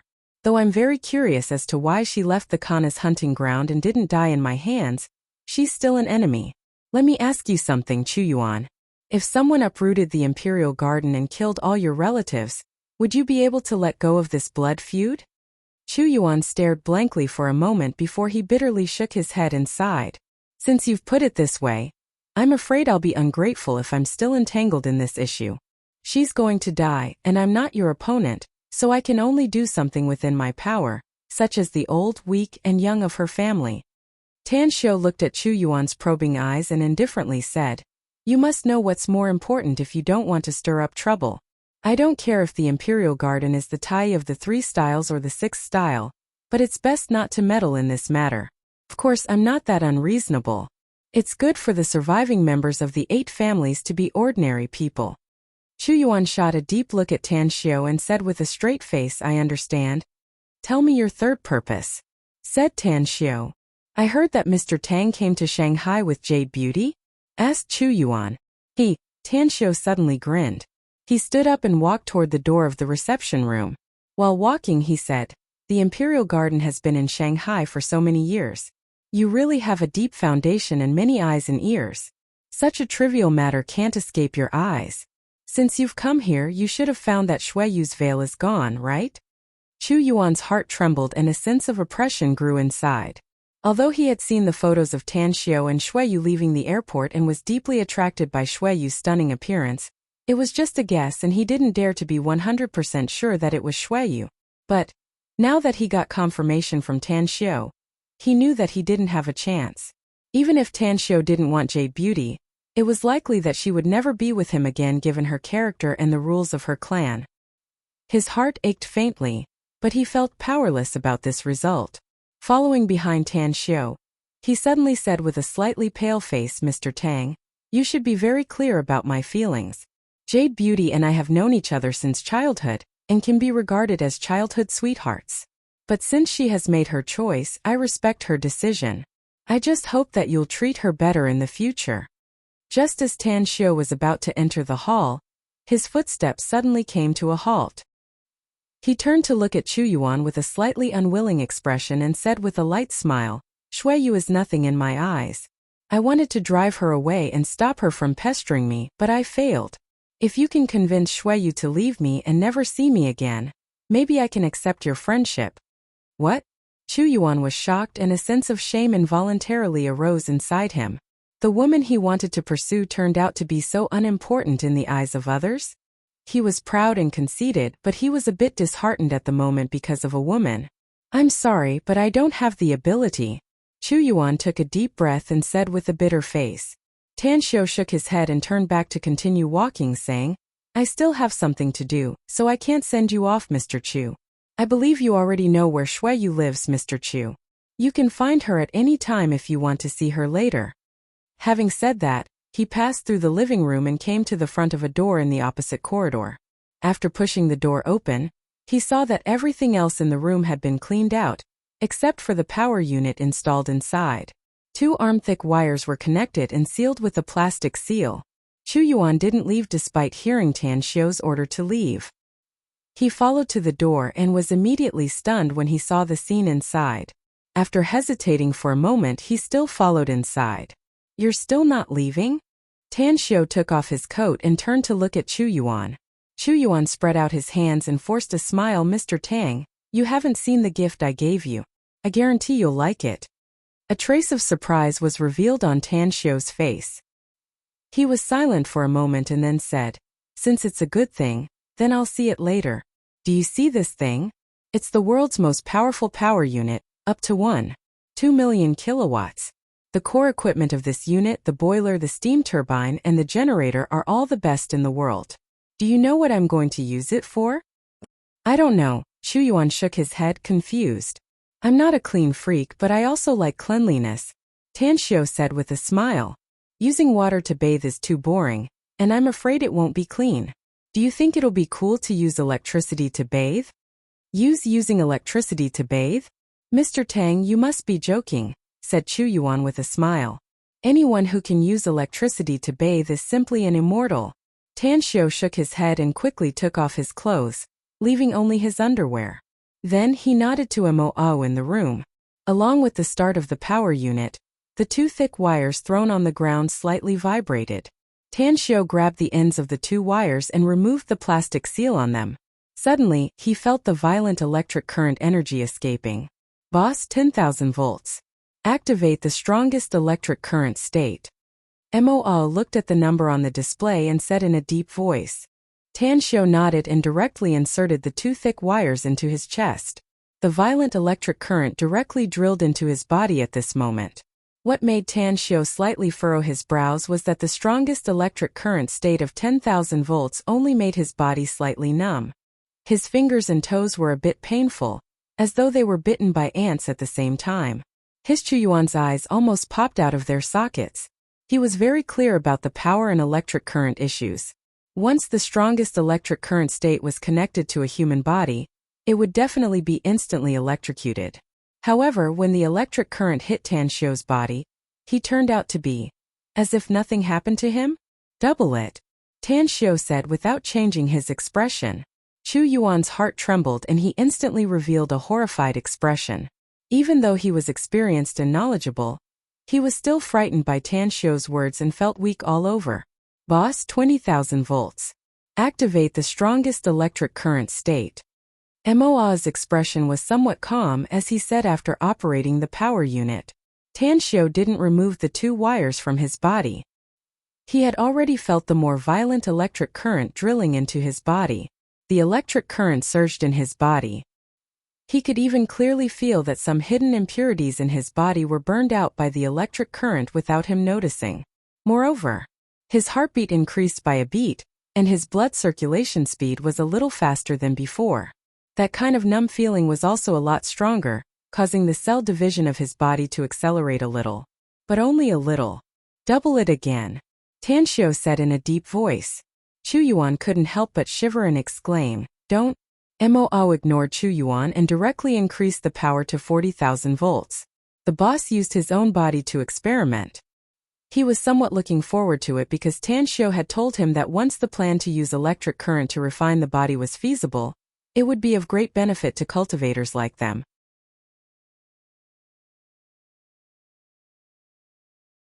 Chapter 670. The violent electric current surged into Tan Xiu's body, wreaking havoc in every muscle, every bone, and every organ of his body. The pain made Tan Xiu feel as if he had returned to the state he was in when he was undergoing the tribulation. The power of thunder and lightning was terrifying. How many powerful cultivators had been destroyed by it, and how many immortals with extremely high cultivation levels had been killed by it.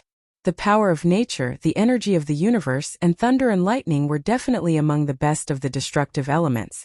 40,000 volts of electric current in its strongest state caused Tan Xiu's body to tremble slightly, but he could feel that this was not his limit. It could not stimulate his potential, and it did not even have much effect on increasing the strength of his body. Increase 20,000. Tan Xiu spat out these 4 words. The expression on Chu Yuan's handsome face turned extremely marvelous.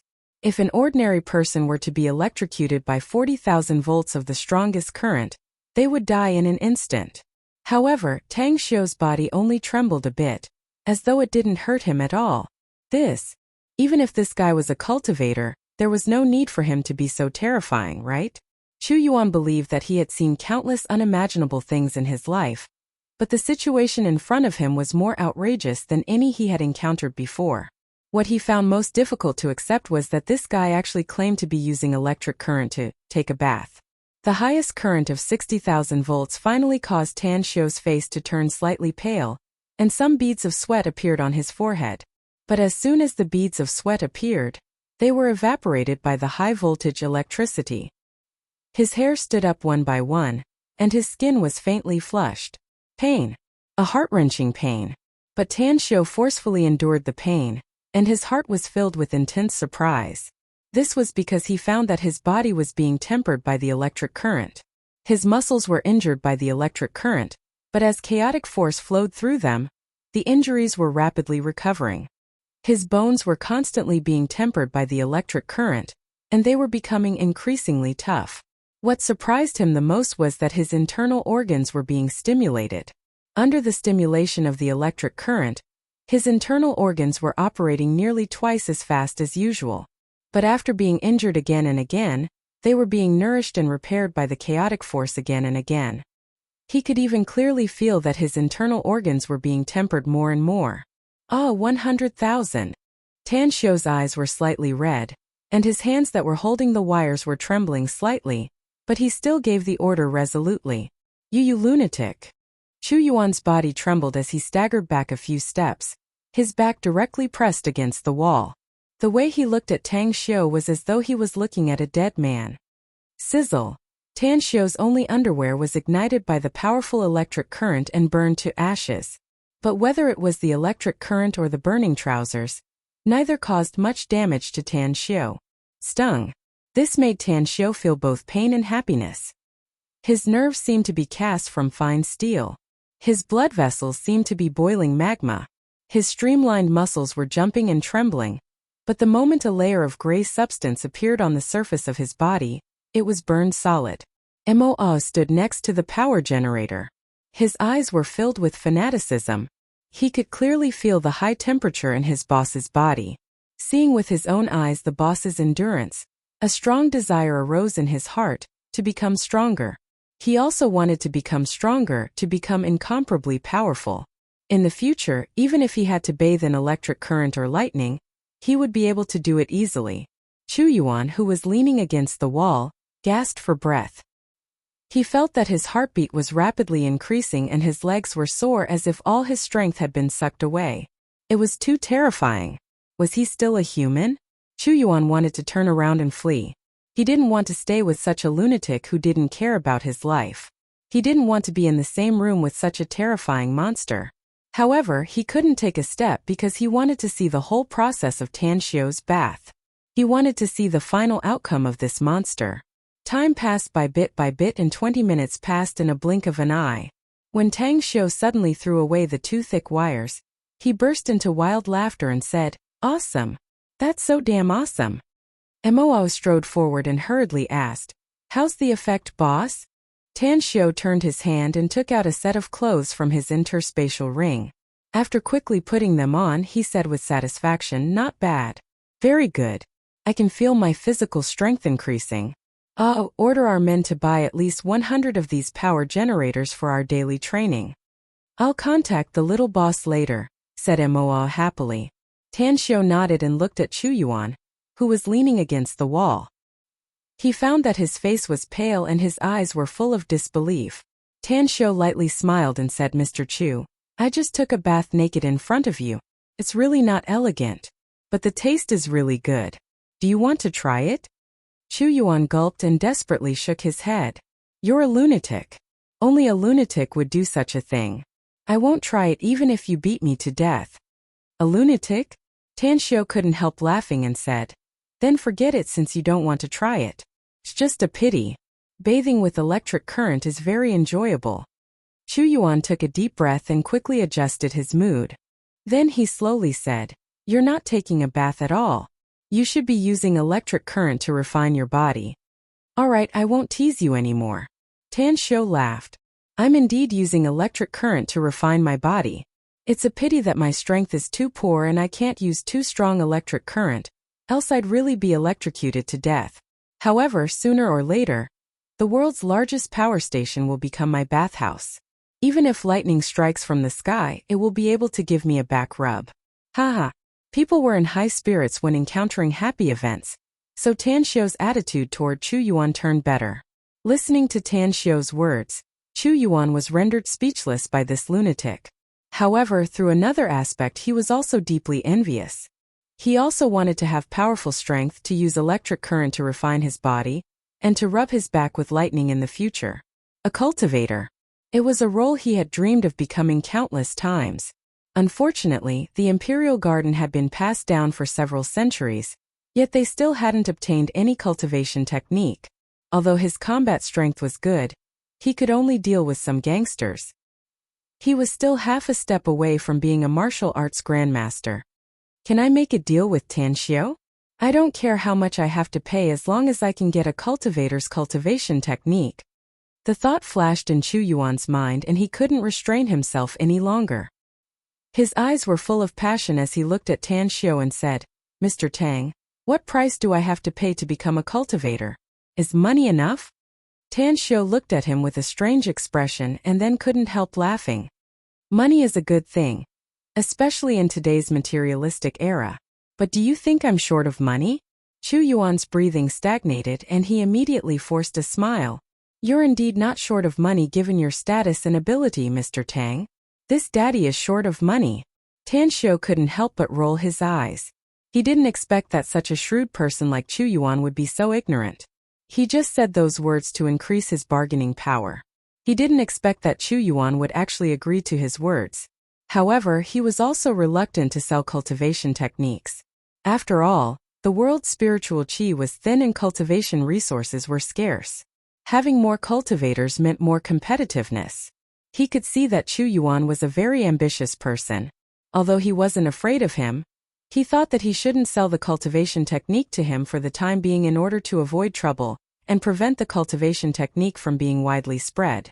It was money after all. As long as he worked hard to earn it, he would be able to get a huge amount of funds in just a few years. He couldn't afford to create trouble for himself for petty profits.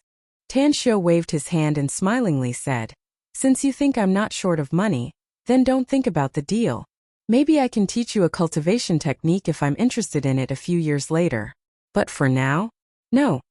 A disappointed look appeared in Chu Yuan's eyes, but he was unwilling to give up.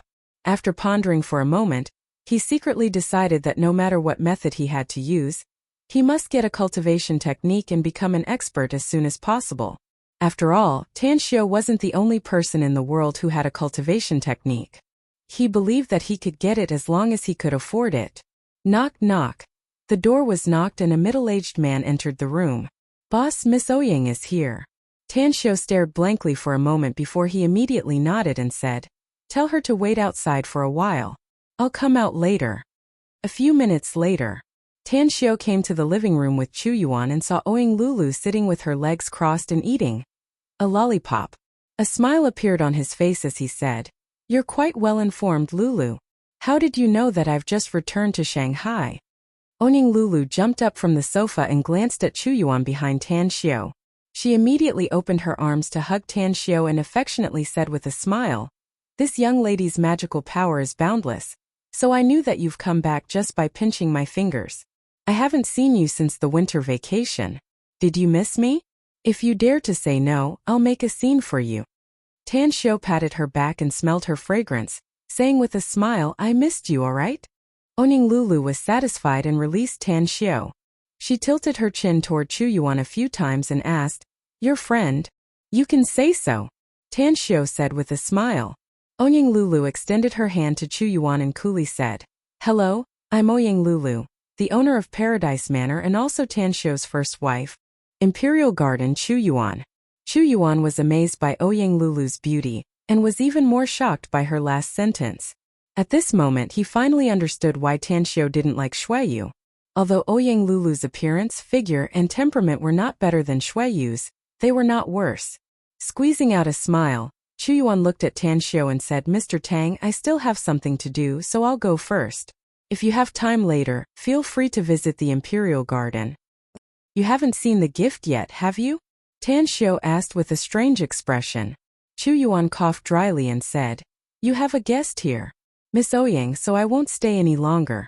That small gift is for you, Mr. Tang. You can slowly appreciate it later. You're tuning in to the Li Mei's Wuxia Whispers YouTube channel. We're so grateful for your support, and don't forget to subscribe to join us on this incredible journey through captivating stories. Your generosity through donations truly makes a world of difference, as it's the primary source of revenue that allows me to expand and enhance this channel for you. Thank you from the bottom of my heart for being a part of this adventure.